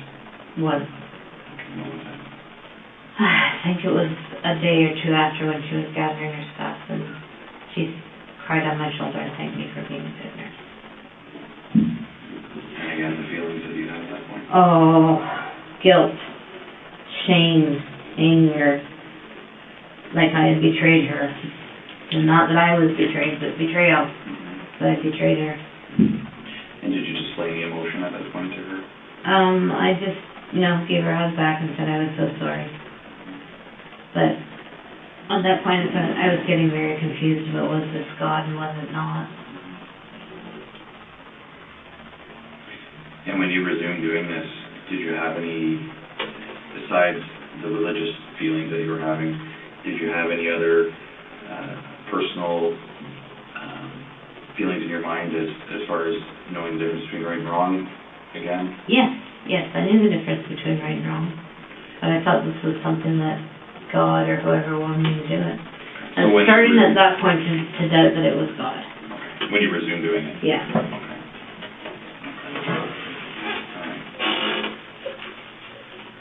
Was anyone working with you on that day that you can recall? The PSWs, but I don't remember their names. Okay. How many would have there been? 3. There would have been students too, I think, but I can't remember. And there would have been 32 patients in that wing as well Yes. that you're responsible for?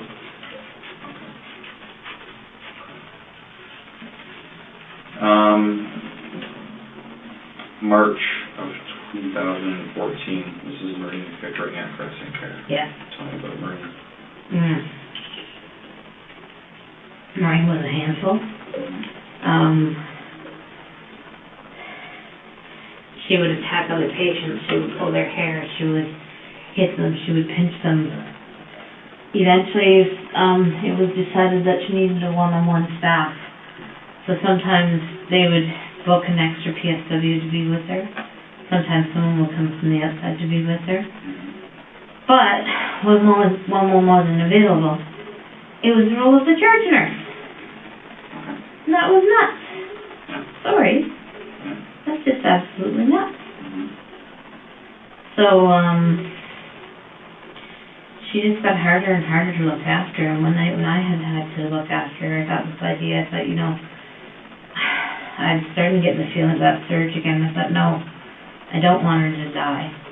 But if I could somehow give her enough of a dose to give her a coma, or something to change her brain waves, maybe make her less, maybe make her less mobile, hard to handle, hard to handle. Right.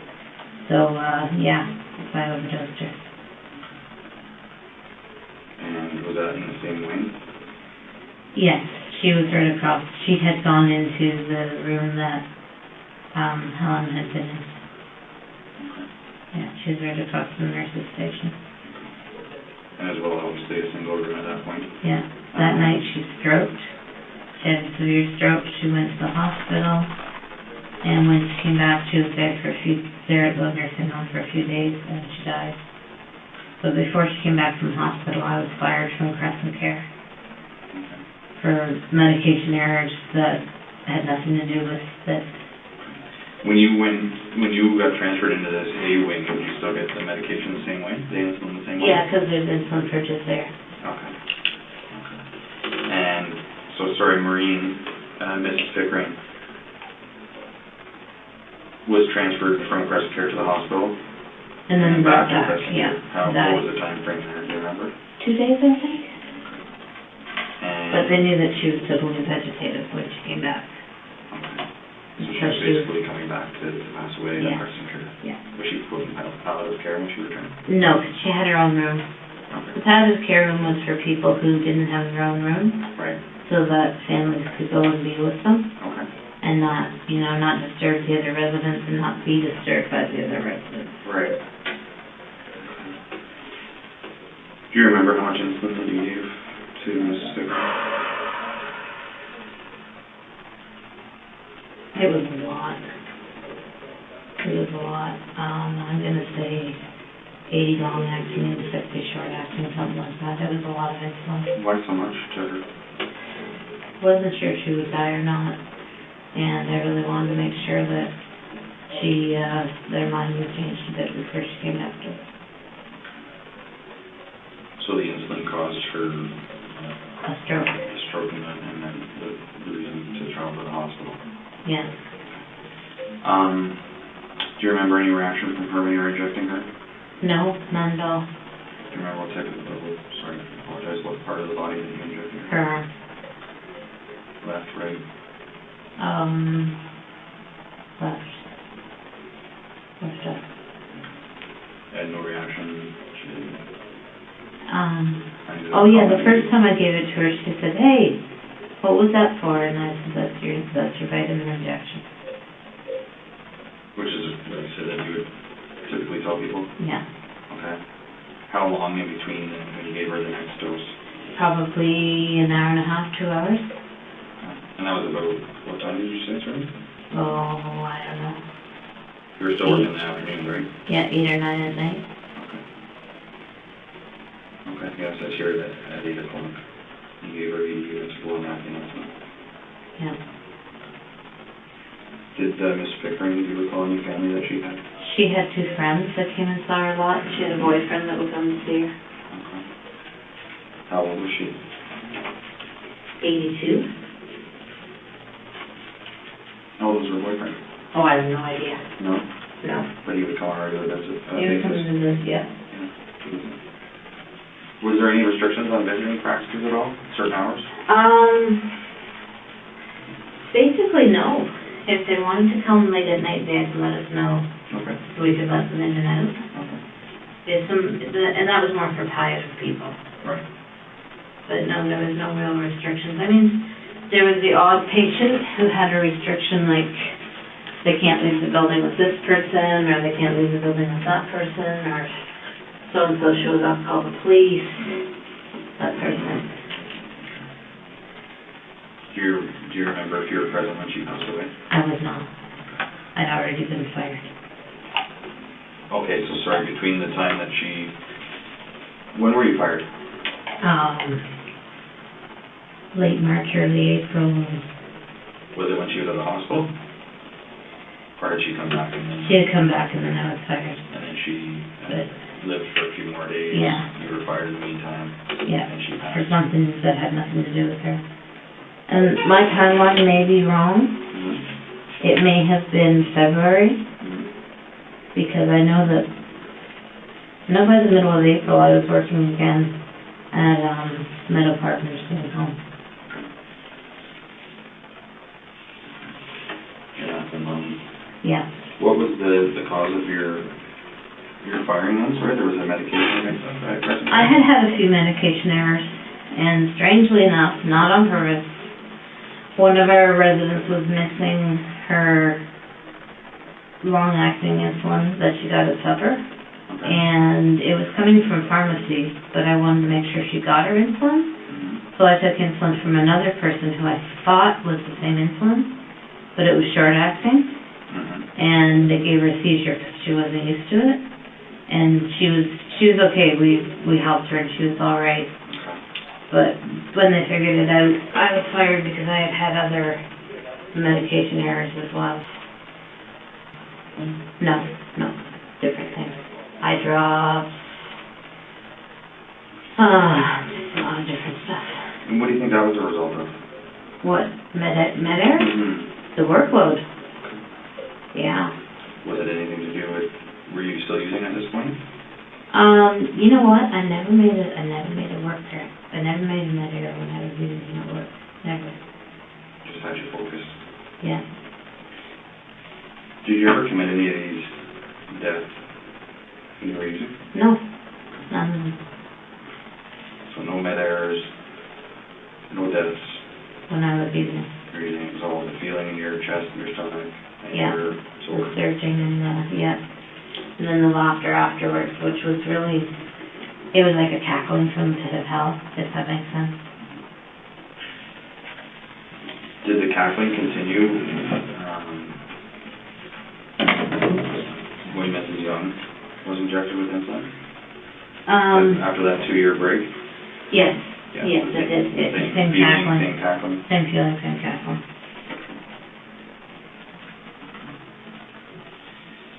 So then did you work anywhere between Caressant Care and Meadow Park? No, Okay, did you go directly from one to the other? pretty much within a month.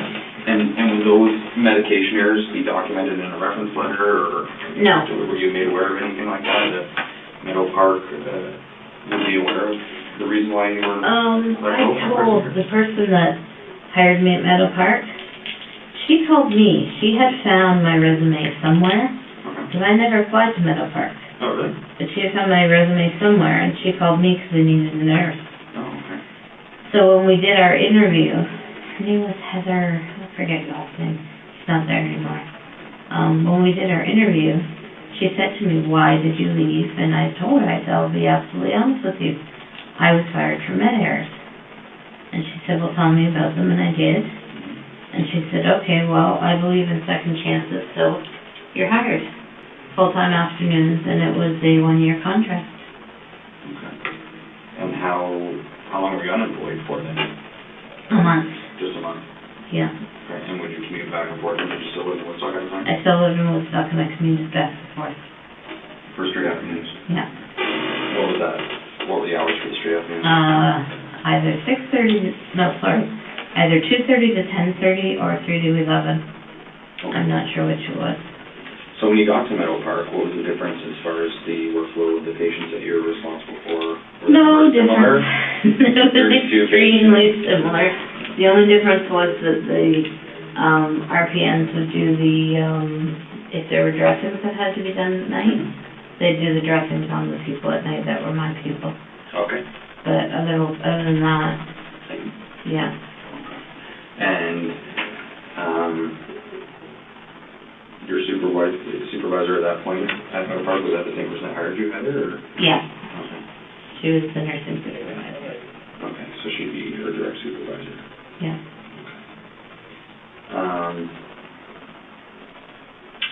So, RPAD, or RTORVAC, Yes. tell me a little bit about her. He was mean. He would grab the nurses and these PSWs, whenever they were trying to do things for him, he would grab them, he would twist their arms, he would punch them. Very difficult to do care for. And one night I just got that surgery, I got that you need to go. Had he done something that night? No, not really, just been his normal self. And he fought the first needle. And then the second needle I got in. And I forgot something about Maureen. I had given her a dose of whatever we dosed her with to calm her down before I ever gave her the insulin. Forgot about that. So I had done that. So you Is gave that her in the- there? About Maureen? Yeah. I don't think so.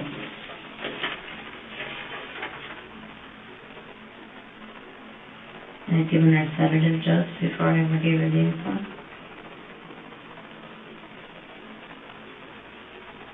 Oh, you said you gave her Halidol. Yeah. You recall doing that? Yes, I did. And then the 2 insulin injections. Yeah. Did the Halidol calm her? Do you remember? No, it didn't. So Art, I gave a large amount of short-acting, a large amount of long-acting in between each other. And then when I left for the night, he was still okay. When I came back the next day and worked, they said that he had had a stroke, severe stroke, and gone to the hospital. And the nurse that I talked to who'd been on the night before, she said, "Do you know how low his blood sugar was?" And I said, "How low?" And she said, "Oh, like 1 point something." And then she said, "But you know what? I went home and I did some research, and sometimes having a bad stroke can make your blood sugar go low." Really? Yeah, that's what she said to me. That was odd, too. Yeah, that was odd. But, yeah, so he lived for a couple of days and then he passed. Do you remember what nurse that was? The worked with? It was the night nurse. Little short Filipino lady. That's what I remember. Okay. Okay. And do you remember what time of the night that you had injected her? I'm gonna say 7:30 and then 9:30. Okay. And his reaction to it? He fought it. Did he? Yeah, but he fought everything. Would you ever, when you were doing this, did you ever speak to these people when you were injecting them? No, Would you ever say anything to them? not unless they asked me what I was doing, then I just say it was a vitamin injection. But having that, and I know it's documented in here a few times, having that feeling of anger and frustration, would you ever, No, you would never state anything to vocalize your anger towards that person as you were injecting them? no, never. And Art, then, where did you inject him? His arm and his thigh. Okay. And what were you telling him at that point that you were giving him? Did he ask? It's just, come on up, settle down, you need to have your medicine. And eventually I put it into him. And was there an immediate reaction to him at all? Did he stroke right away? No, he didn't stroke till I left. Okay. And then that's when you came in the next day and had the conversation with that short Yeah. Filipino nurse? Yeah. Okay. All right. Sorry, I don't remember her name. It's okay. The 4 or 5 days later when he passed away, do you remember if that was back at Meadow Park or was it in the hospital? It was in the hospital. Oh, so It may he have never been- came back. It may have just been 2 or 3 days. It seemed like it was 4 or 5. Mm-hmm. And his family was devastated. Absolutely devastated. What was his health like at that point, prior to Other injecting him? than dementia, he was fairly strong. He was in a wheelchair, but he was a good eater and he was strong. And How old was he? I'm gonna say maybe 78. Okay. And who was his family members? He had a son named Art who did stand-up comedy. Oh, no way, okay. Yeah, like I think it was just like open mic night. Right. And then his wife. Okay. That's it? That's all I remember. I know he had other, but that's the only ones I remember. Do you remember if there were other son or daughters, or just other family members that you could recall? There were other family members involved, but I don't recall. Okay.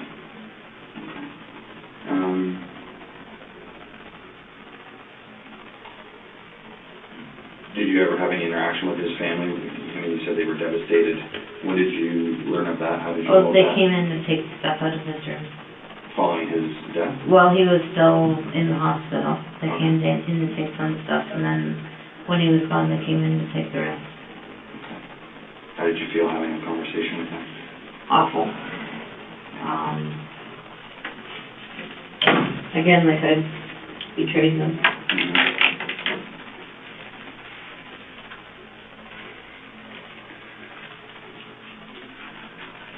How are you feeling right now? Can I go to the bathroom again? Yeah. I know we're almost done. We are. I got 7:10. Okay.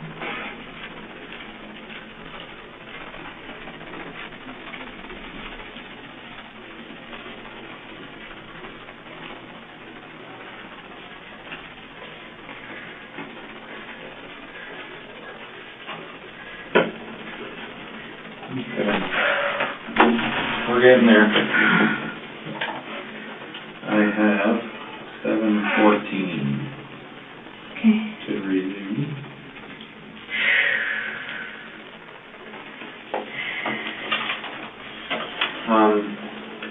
So we left off with Art, Mr. Yeah. Horvath, at Meadow Park Nursing Home.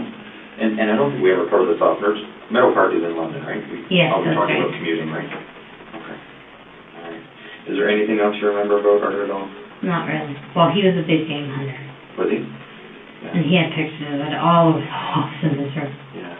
Did you ever converse with these people, like what they did for work and that type of thing? Like, would you remember details like that? Like Art, for Well, instance. Art was a big game hunter. Maurice, I don't know. James, I don't know. No, I guess I never really did. Yeah. Okay. All right. And at Meadow Park, where would you get the insulin there? Again, from the medication fridge. Okay. And using a spare insulin and eat meals. And again, it wasn't tracked? Mm-hmm. Why is that? I don't know. Insulin's not something that's usually tracked. Right. And just because it's not a concern to the homes? Yeah. I mean, I think it is now. I know some homes track it now. Mm-hmm. Okay. Just a question out of curiosity. Just my lack of knowledge of it, that's all. Yeah. Now you have a portion of your, on the fourth page of this document that you wrote out, and before you present, when did you write this out? I know it's dated the 24th of September. Yes, that's when I wrote it out. You wrote this full document at that point? 24th and 25th. Where were you at that point? I was at the CAMH. And what made you prepare this document?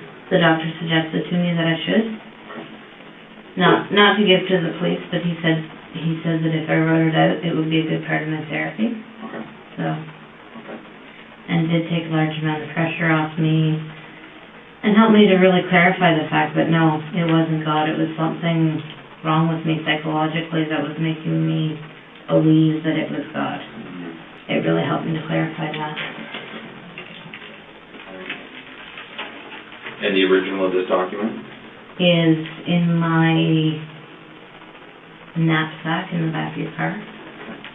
And we'll get down the road at that point, but is providing us with the original document something you'd be willing to do? Yes. And we'll get to that. Do you have a stamp that you can stamp it as the original? I don't even think we'll need to do that, we'll have you sign a consent form, but we'll get to that. Okay. Only if you're willing, of course.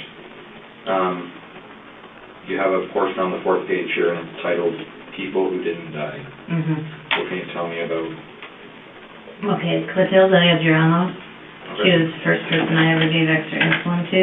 Okay. I think I gave her 40, and I just, again, there was that surging, but it wasn't so much that I wanted her to die, it was more let's see what happens. And I did that to her on more than one occasion. Okay.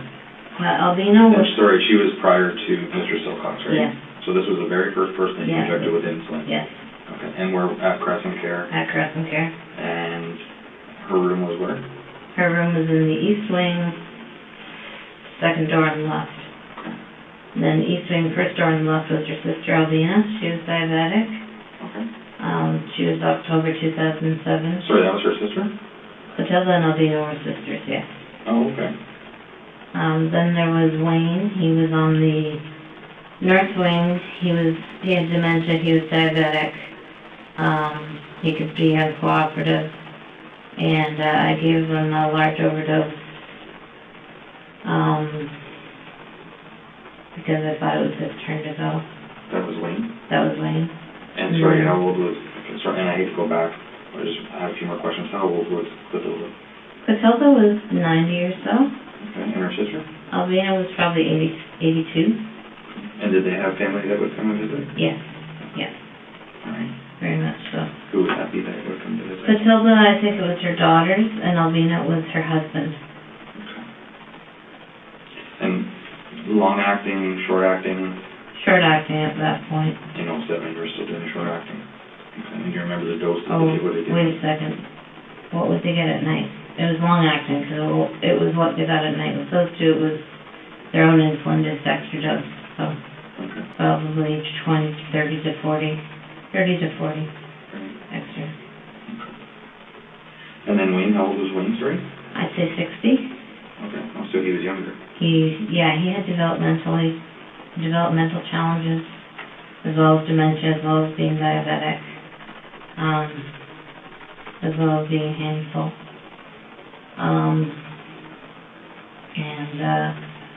He wanted to die. So again, that one night I just felt that surging, but he didn't die. I think How would you know he wanted to die? He would say it sometimes, that he just wanted to go.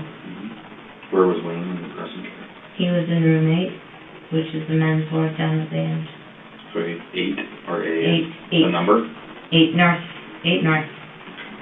Alright, and would that be roommates in there as well? Yes. Do you know who he was roomed with? No. Alright, and Mike with Huntington's disease? That was 2009. What is that disease? It robs you of your body and you still have your mind. You get progressively more agitated, you get progressively more psychotic, and you're in a wheelchair and you've got all these movements that you can't control. It's a horrible disease. And how old was Mike? He was 54. And again, one night I just felt that surging and I thought, now this must be God, because this man is not enjoying his life at all. So I gave him a large amount of insulin. I think I gave him 90 total. Did he ever do anything to harm you? No, never. Did Wayne? No. Albina? No. Clotilde? No. This takes us to a different location in Telford Place in Paris. That's obviously Paris, Ontario, correct? Yeah. Outside of Brantford, Woodstock area.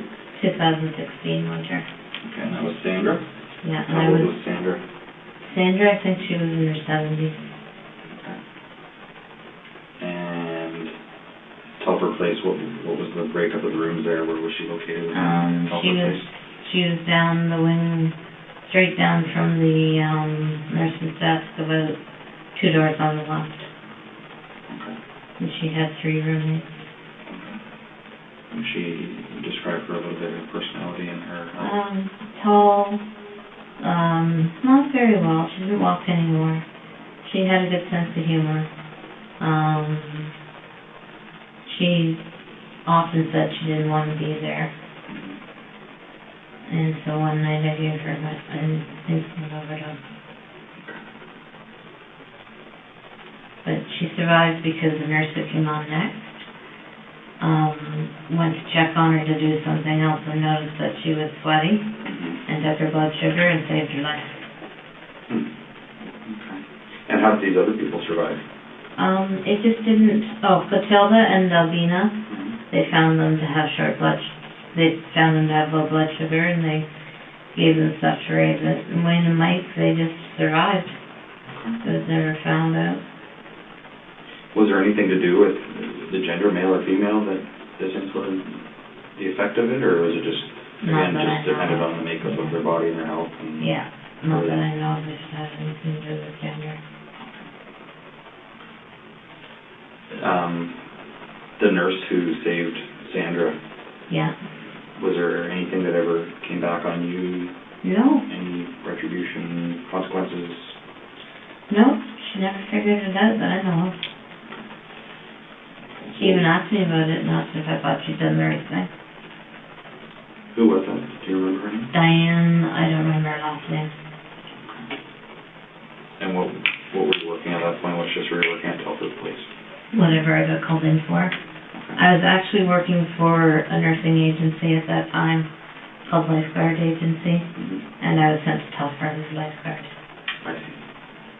So you were never employed by Telford Place? No, I was employed by Lifeguard, and I would go to Telford and to other places as well. Okay. And that's when you got involved with St. Elizabeth as well, right? When you were with Lifeguard? Yeah. Just, I was only with St. Elizabeth like a month and a half before I quit. Okay. 2016 of August, which is not too long ago, you're employed with St. Elizabeth, it says here. Yeah, I was frustrated with my job. I had a huge workload, having to learn a lot of new things, just a lot of frustration. The weekend that this happened, I had all of the people that I had to look after. Most of them were in Ingersoll. I didn't know any of them. And on the Saturday I went in and I was doing my care. And this is really the only one that was pre-planned, because on Saturday I went in and I was doing care on Beverly. I noticed that she had a PICC line, which is a line that takes medication straight to your heart, and that she was diabetic. And so the next day when I went in, I was really frustrated, and I could just really feel the surging and the laughing, and I gave her a huge amount. I gave her, I think it was 180, three doses of 60 through the PICC line. Did she question that at all? No, because I used one to rinse the PICC line, one to put into her antibiotics, and one to rinse the PICC line again. And she survived. She was fine the next day. Did you go see her the next day? No, but I was able to check it on my computer because she was seen every day by a nurse. Okay. So I could go into the tablets from work and see how she was. Okay. And that was just a computer program used by St. Elizabeth? Yes. I see. Okay. On their own tablet. Okay. And these other people, where did you inject them? Their arms. All of them? All of them, yeah. Sandy was probably her leg, but she was a little bit more difficult. In August of 2016 then with Beverly, you don't remember Beverly's last name? No, I don't. I don't even remember if her first name was Beverly. Oh, okay. I could probably, I don't know if I could tell you the weekend it was or not. But she lived in Ingersoll? Yes. Did she live in a home or? Yeah, in a home, like her own residence, I mean, or?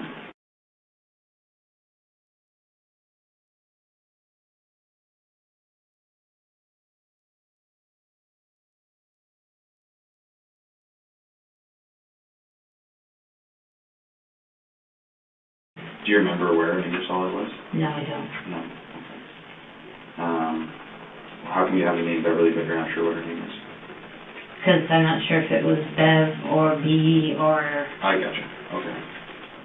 Okay. And that was the only one you had given through the PICC line? Yes.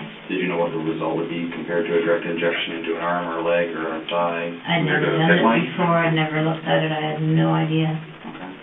She went to sleep fairly quickly and I left, but when I checked, the next day to see how she was for the next nurse, there was no change. How old was she? She was 63, 64. And what was her diagnosis as far as her health? She was diabetic and she had large ulcers on her leg. And she also had a, severe infection.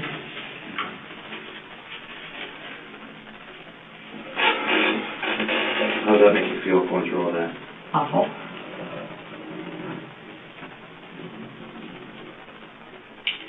Do you feel like there's a burden lifted off your shoulders? Yes, I've done the right thing. Do you feel there's a sense of relief? Yes. And now I know that it wasn't God. And I'm ashamed of myself that that happened, but I also think that it was mental health. You know, I think it was, I was in my right mind. Or I would have been able to tell. I mean, I was raised to believe in God. I was raised from a baby to go to Sunday school, so how could I get such a strong feeling that this is what God wanted, unless it was something wrong with my head? I know we've talked about what you would say to the families and so on and so forth, but again, I feel terrible for the people that are going to find out in the days and weeks to come about what actually happened to their loved ones, right? I do. I feel horrible. If there was ever anything I could do so that nobody did this again, I'd do it.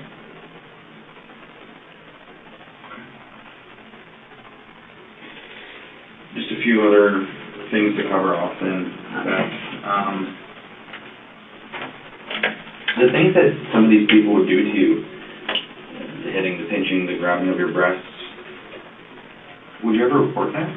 Yeah, it was always reported and charged on. And that's documented on their charts? Yes. Okay. And was there any, there's obviously never, not obviously, but was there ever any charges or criminal matters that came of any of this at all? No. That's part of working in the nursing home. That's just what they do. Might even be your fault, dear. Yeah, you said that. Mrs. Conbeck. Yeah. Do you think that might have played a role in your actions? No.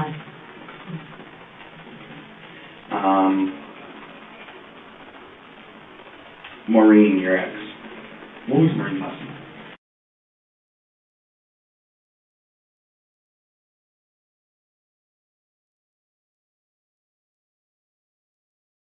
When was the last time you talked to her? I think about, 4 years ago when she wanted money to move back. Oh. We were only together for a year. Okay. So she came here from... Yeah, and brought her 2 kids. Okay. The teenage kids? Yeah. I think you mentioned here in Toronto, Stephen. Yeah, we got involved with CAS with them. Mm-hmm. When they were here? Mm-hmm. Have you... This document that you prepared, Beth, and I know that you had stated the reason why, I guess we call it the breaking point of why you stopped, Yeah. was the possibility that you were going to have to be dealing with kids, Yes, that's right. right? Yeah. Is there anyone else within your career path that isn't listed on these 4 documents, or these 4 pieces of paper, that you'd be responsible for their deaths? No, absolutely not. And if we were to tell you that we've come across some fairly significant or suspicious deaths at other nursing homes, Where it's in, right, what would you say to that? I'd say it wasn't me. So there's no one else involved No, that fell victim to your actions? no.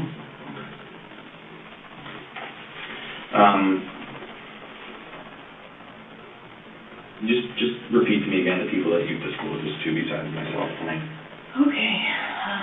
The very first person I ever disclosed it to was another girlfriend at the time. Her name was... That was after I killed a couple of people, and she told me not to do it again or she was going to turn me into the police. When was that? I couldn't tell you, 2008, I think. And then, 2011, when I decided to stop killing, my friend, I told her what I'd been doing and that I had stopped. And then, I told my pastor. And then after that, I told in 2014, after Art passed away, I went on a holiday, and that's when I really decided that this had to stop. And so I told a friend who lives in BC. Then I told, when I came back, I got advice from a lawyer. And then while I was in Toronto, while I was in CAMH, well, I told my friend, before I ever went, I told my cousin, I told my friend, and I told my friend, and then while I was in CAMH, I told someone who I thought was a friend. They turned around and called the police to make sure that it had really been dealt with. And I understand that he thought he was doing the right thing. I understand that, but he had said, oh, I won't tell anybody, and I was using him as a resource for support, and he turned around and Right. when I'd already, I'd already shared it, so why would he call the police? So why do you think that none of these people confronted police? Maybe they didn't believe me. I don't know. Maybe they thought I was doing more something than the patient wanted done. You know? And as far as believing you, are these close people to you that you've shared other deep, dark secrets with maybe over time? I would say secrets with lots of stuff, yeah. Because this is a pretty serious thing. Yes, it is. Right. It's horrible. And telling It's the worst thing. these people, I just find it hard to believe that no one would come forward until, which is 5-6 people down the road, right? Yeah. Of having knowledge of it. Yeah, I hear you. Yeah. And everything that you're telling us is the truth. Yes, it is. There's Yes, sir. nothing that's been fabricated. No, sir. No. And you're sure about that? I know so. What would we find in your home? Did you ever document any of this activity at all? Once in a while I journaled on it. There might be some in my home, but I don't know. Where would I those think be? I threw it out. If it's around, it would be in like a spiral binder in either my desk, my other desk, or my whatchamacallit. Come on. We put file folders into The it. filing cabinet? Yes, filing cabinet, thank you. You're welcome. Yes. And that's, do you live alone? Yes, I do. And stuff? Yes. Did you want someone to come with me and look? Well, to be honest with you, as part of the investigation, there's already been a search warrant executed at your house.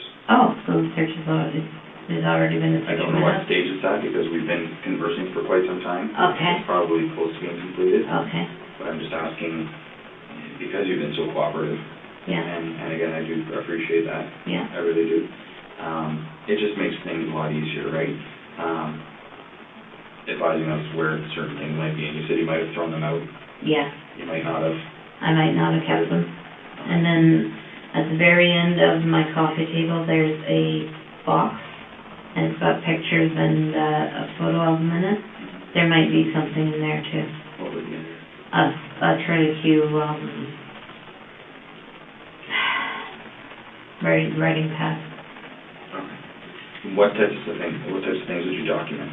Just what I had done, how bad I felt when it happened. Just trying to figure out what was going on in my head. Yeah. Searching for answers. Yeah. But you're not sure if you have rid of those or not yet? I thought I got rid of them all, but I don't know if I did for sure. And would there be anything else as far as computer documents or anything like that? There would be, I accessed a computer support group for borderline personality disorder. It would be on that website. Oh, it's just an open forum that you could join and, Yeah. and post comments and Yeah. what website was that? I couldn't tell you, but I could find it on my computer. Okay. And would that be something that you'd be willing to share with us? Of course. Give us consent to Yep. look at those documents and computer websites and whatnot? Yep. What's your tattoo mean? Hopes and dreams. Does that mean That I have hopes for the future and dreams of the future. Yeah. What are your hopes of the future now, after speaking to me over the last few hours? That somehow, some way I can help somebody. There's gotta be somebody wherever I go, jail, penitentiary, there's gotta be somebody I can help. Maybe somebody who can't read, maybe somebody who can't write, maybe somebody who's done worse than me and feels like it'll never be forgiven. Maybe somebody who's done less than me and feels like it'll never be forgiven. There's gotta be something that can come from this. Maybe somebody can study me and come up with answers and new medications so this doesn't happen again. That's my hopes and dreams now. Is there anything worse than taking someone else's life? Yes. Child molestation. Absolutely. Did you feel that you might harm the children and yourself if you were to work with them? I was afraid that I might get that feeling of wanting to give them insulin or doses, especially since they were diabetic. And I panicked. And there was no way. I was absolutely not open to that.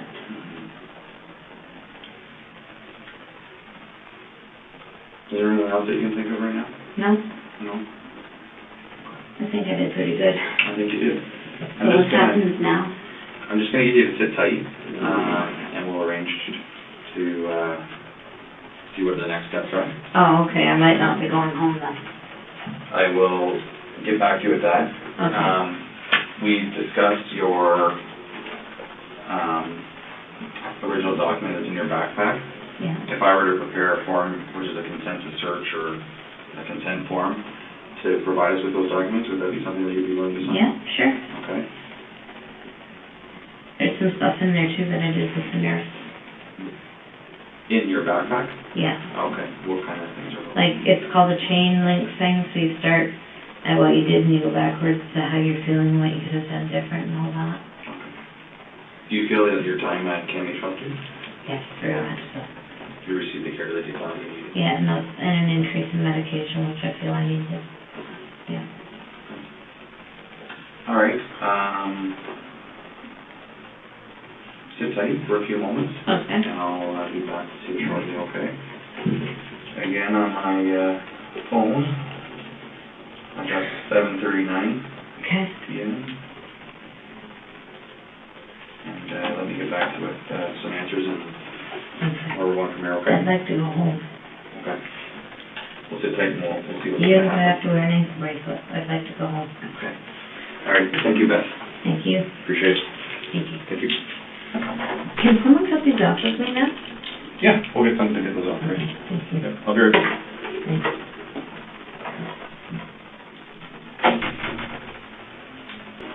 I'm sorry, Beth. That's okay. You can imagine that things of this nature take some time. Yeah, And I understand. appreciate your patience with me. I understand. Thank you. So, I have 8:02. We're in the home stretch here. Okay. Okay, and I can explain to you everything that's gonna go on, okay? Okay. Fair enough? Okay. Okay. Okay.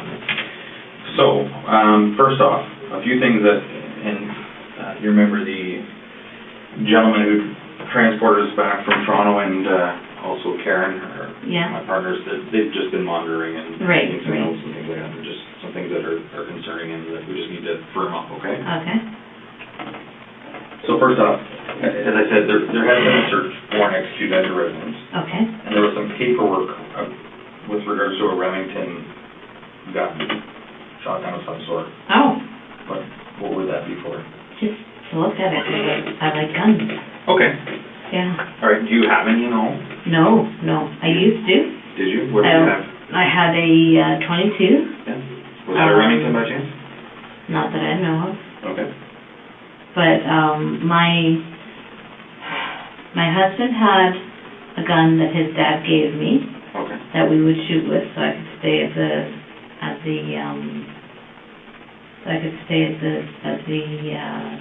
gun club and shoot. Mm-hmm. And when we, broke up, I did the paperwork to give it back to him. That might be Okay. what they found? Okay. All right. I don't have a gun. There's no firearms in your house right now? No, sir. Okay. No, never will be. Okay. All right.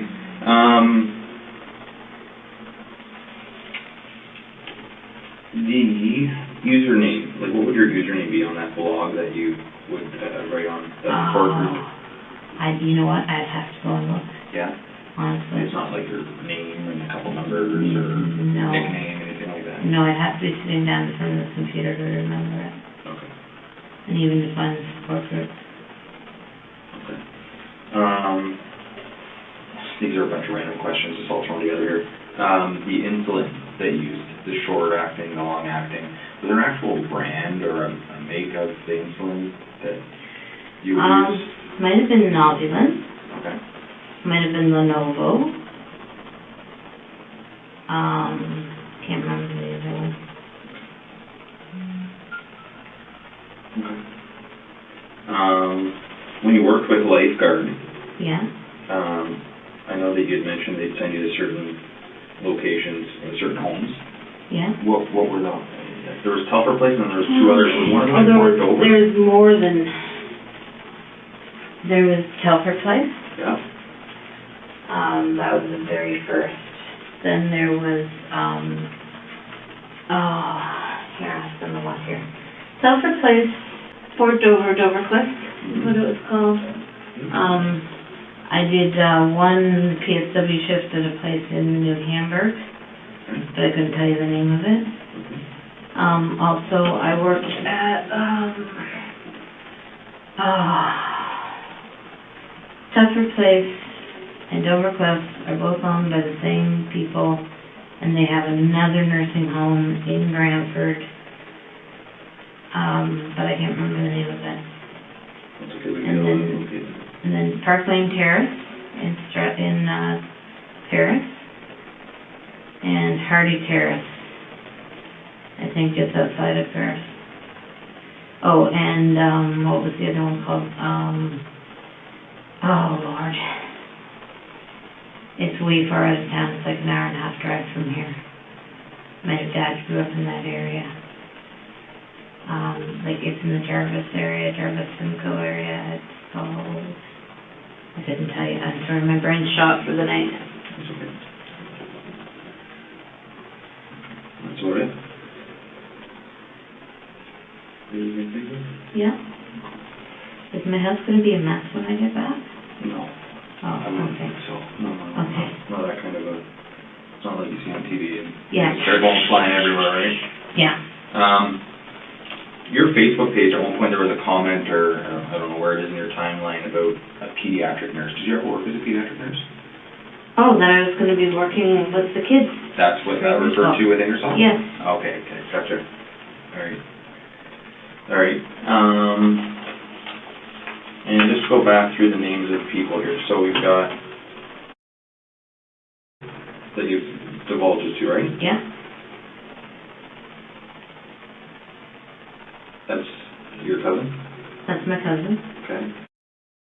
I'm not giving her last name. Yeah, that's fine. Yeah.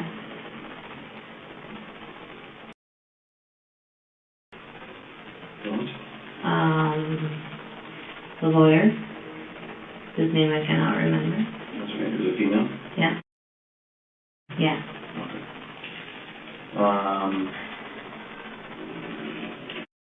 Right? Yeah. Who's that? She was a friend from the nursing home. What one?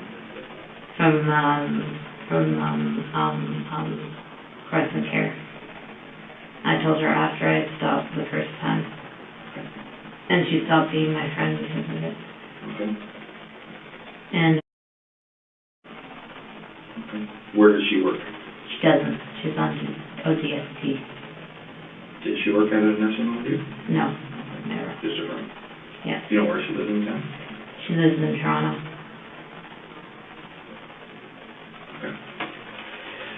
Okay. We're gonna wrap things up, but here's what's gonna happen. Okay. Okay. and part of this is gonna be up to you.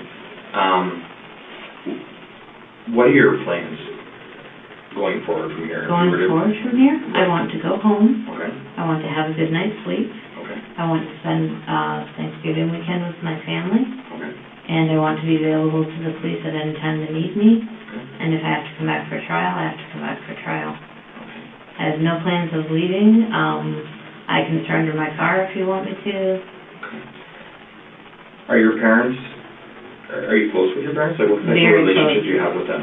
Very, very close. I have to tell them tonight what's happened. With mom and dad? Yes, they know that I've been in the hospital, but I just told them it was for treatment. But, yeah, my plan tonight is to go and talk to them one-on-one, like face-to-face, and tell them. What do you think their reaction's gonna be? They're gonna be devastated. What do you I'm think? gonna plan on staying the night there, so they have access to me. Okay. What type of support do you think you're gonna get from them? Eventually, all the support I need. Okay. I also plan to go to my AA groups. I had planned on doing 90 meetings in 90 days. And just keep up with, like I plan to, see, one of the things that happens with me is I isolate and then I start to not do well. So I plan to, do the Thanksgiving thing, keep up with my friends, clean my apartment, tell my parents. Those are my plans. I have no plans to leave town. I've done this and I'm ready to face it, but I would love to go home for a night. I think that's gonna happen. Bless you. Okay, I think that's gonna happen. As I said at the very, very beginning of this, whatever time we started ago, hours ago, you're not under arrest right now. Okay. Okay, but as you can imagine, okay.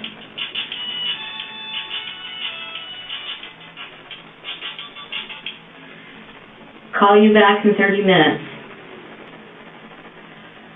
That was my cousin. Gotcha. Okay. As I said at the beginning, of this, you're not under arrest. Okay. But as you can imagine, an investigation like this is something that we've never dealt with. It's something that doesn't happen very often. It's something that you rarely hear about. Right. Okay? I don't know of many, but you're not the first person to do this. Right. Okay? Having said that, we have a responsibility to protect the public. Right. Right? You know where I'm coming from when I say that? Yes, As a police. absolutely. Absolutely. You've done some things to some innocent people. Absolutely. Some pretty, what people are Horrible gonna, things. people are gonna have opinions of you and people are gonna, right, exactly.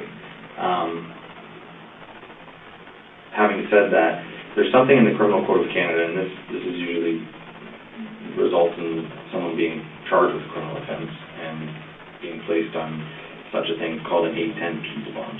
Okay. Okay? And basically what an 810 peace bond is kind of a promise given by your word given to us, and it's a court document that's issued by a judge that puts you on certain conditions limiting you from doing certain things, having certain things in your possession, attending certain locations, and if you were to breach those conditions, Right. then you would be arrested and further charged with breaching this, what's called an 810 peace bond. Okay. So basically, you've heard of a restraining order? Yes. It's similar to that. Okay. Okay? A lot of people call them restraining orders, but it's actually in Canada called an 810 peace bond. Okay. And again, it just limits you from doing certain things, attending certain locations. It could be things like still getting help for your mental health, your substance abuse, Yes. surrendering your passport. I have no passport. Not practicing as an RN. Yeah. Not attending nursing homes, things like that. Yeah, okay. If that were an option, which, like I said, usually that occurs with people that are charged people or convicted of certain offenses. Right. That's part of their punishment sometimes. Okay. Would you be willing to enter into an 810 peace bond prior to being criminally charged? Absolutely. Okay. And do you understand what I mean by the 810 peace bond? Yes, Okay. yes. It means I have to do it, or I come back and I'm in jail until everything else happens. I don't know what would happen if you were to breach it as far as jail and the consequences. Yeah. The only thing that I want to make sure that it's clear to you and that I'm make sure that I'm getting my point across, is that it's basically a document that you're gonna swear, sign, and agree not to do Yeah. certain things, not to have certain things in your possession. And Right. I'm not saying that's gonna happen right now, Okay. because it has to go in front of a judge. Oh, okay. Okay, so it's just an option that we're looking at, because, as I said, we have the responsibility to protect the public. Yes, Okay, absolutely. that's why I wanna know what your plans are. Yes. I wanna know that you're gonna go home and be supported by your family. Yes. I wanna know that you're Cell gonna phone will have... be charged at all times, always on my body if you need me. I will be here, and if you need me to come here, I'll be here. If you need me to wait for you to come and get me, I'll do it. I'm totally committed. All right. I think we have do we have your cell phone number? 519 Yeah. 532 6471. Okay. Home phone number is 519 290 0724. Okay. Parents' phone number. Don't worry about that, I'll get that when I'll get your parents when we go. Okay. Okay. You understand what we just talked about? Oh, yes, absolutely. Because it's a very unique situation, right? Yes. Where I'm so thankful. You confess to certain things, Yes. and we have quite a bit of legwork, as you can imagine, Yes. to piece this investigation together and see where we go from here. Okay.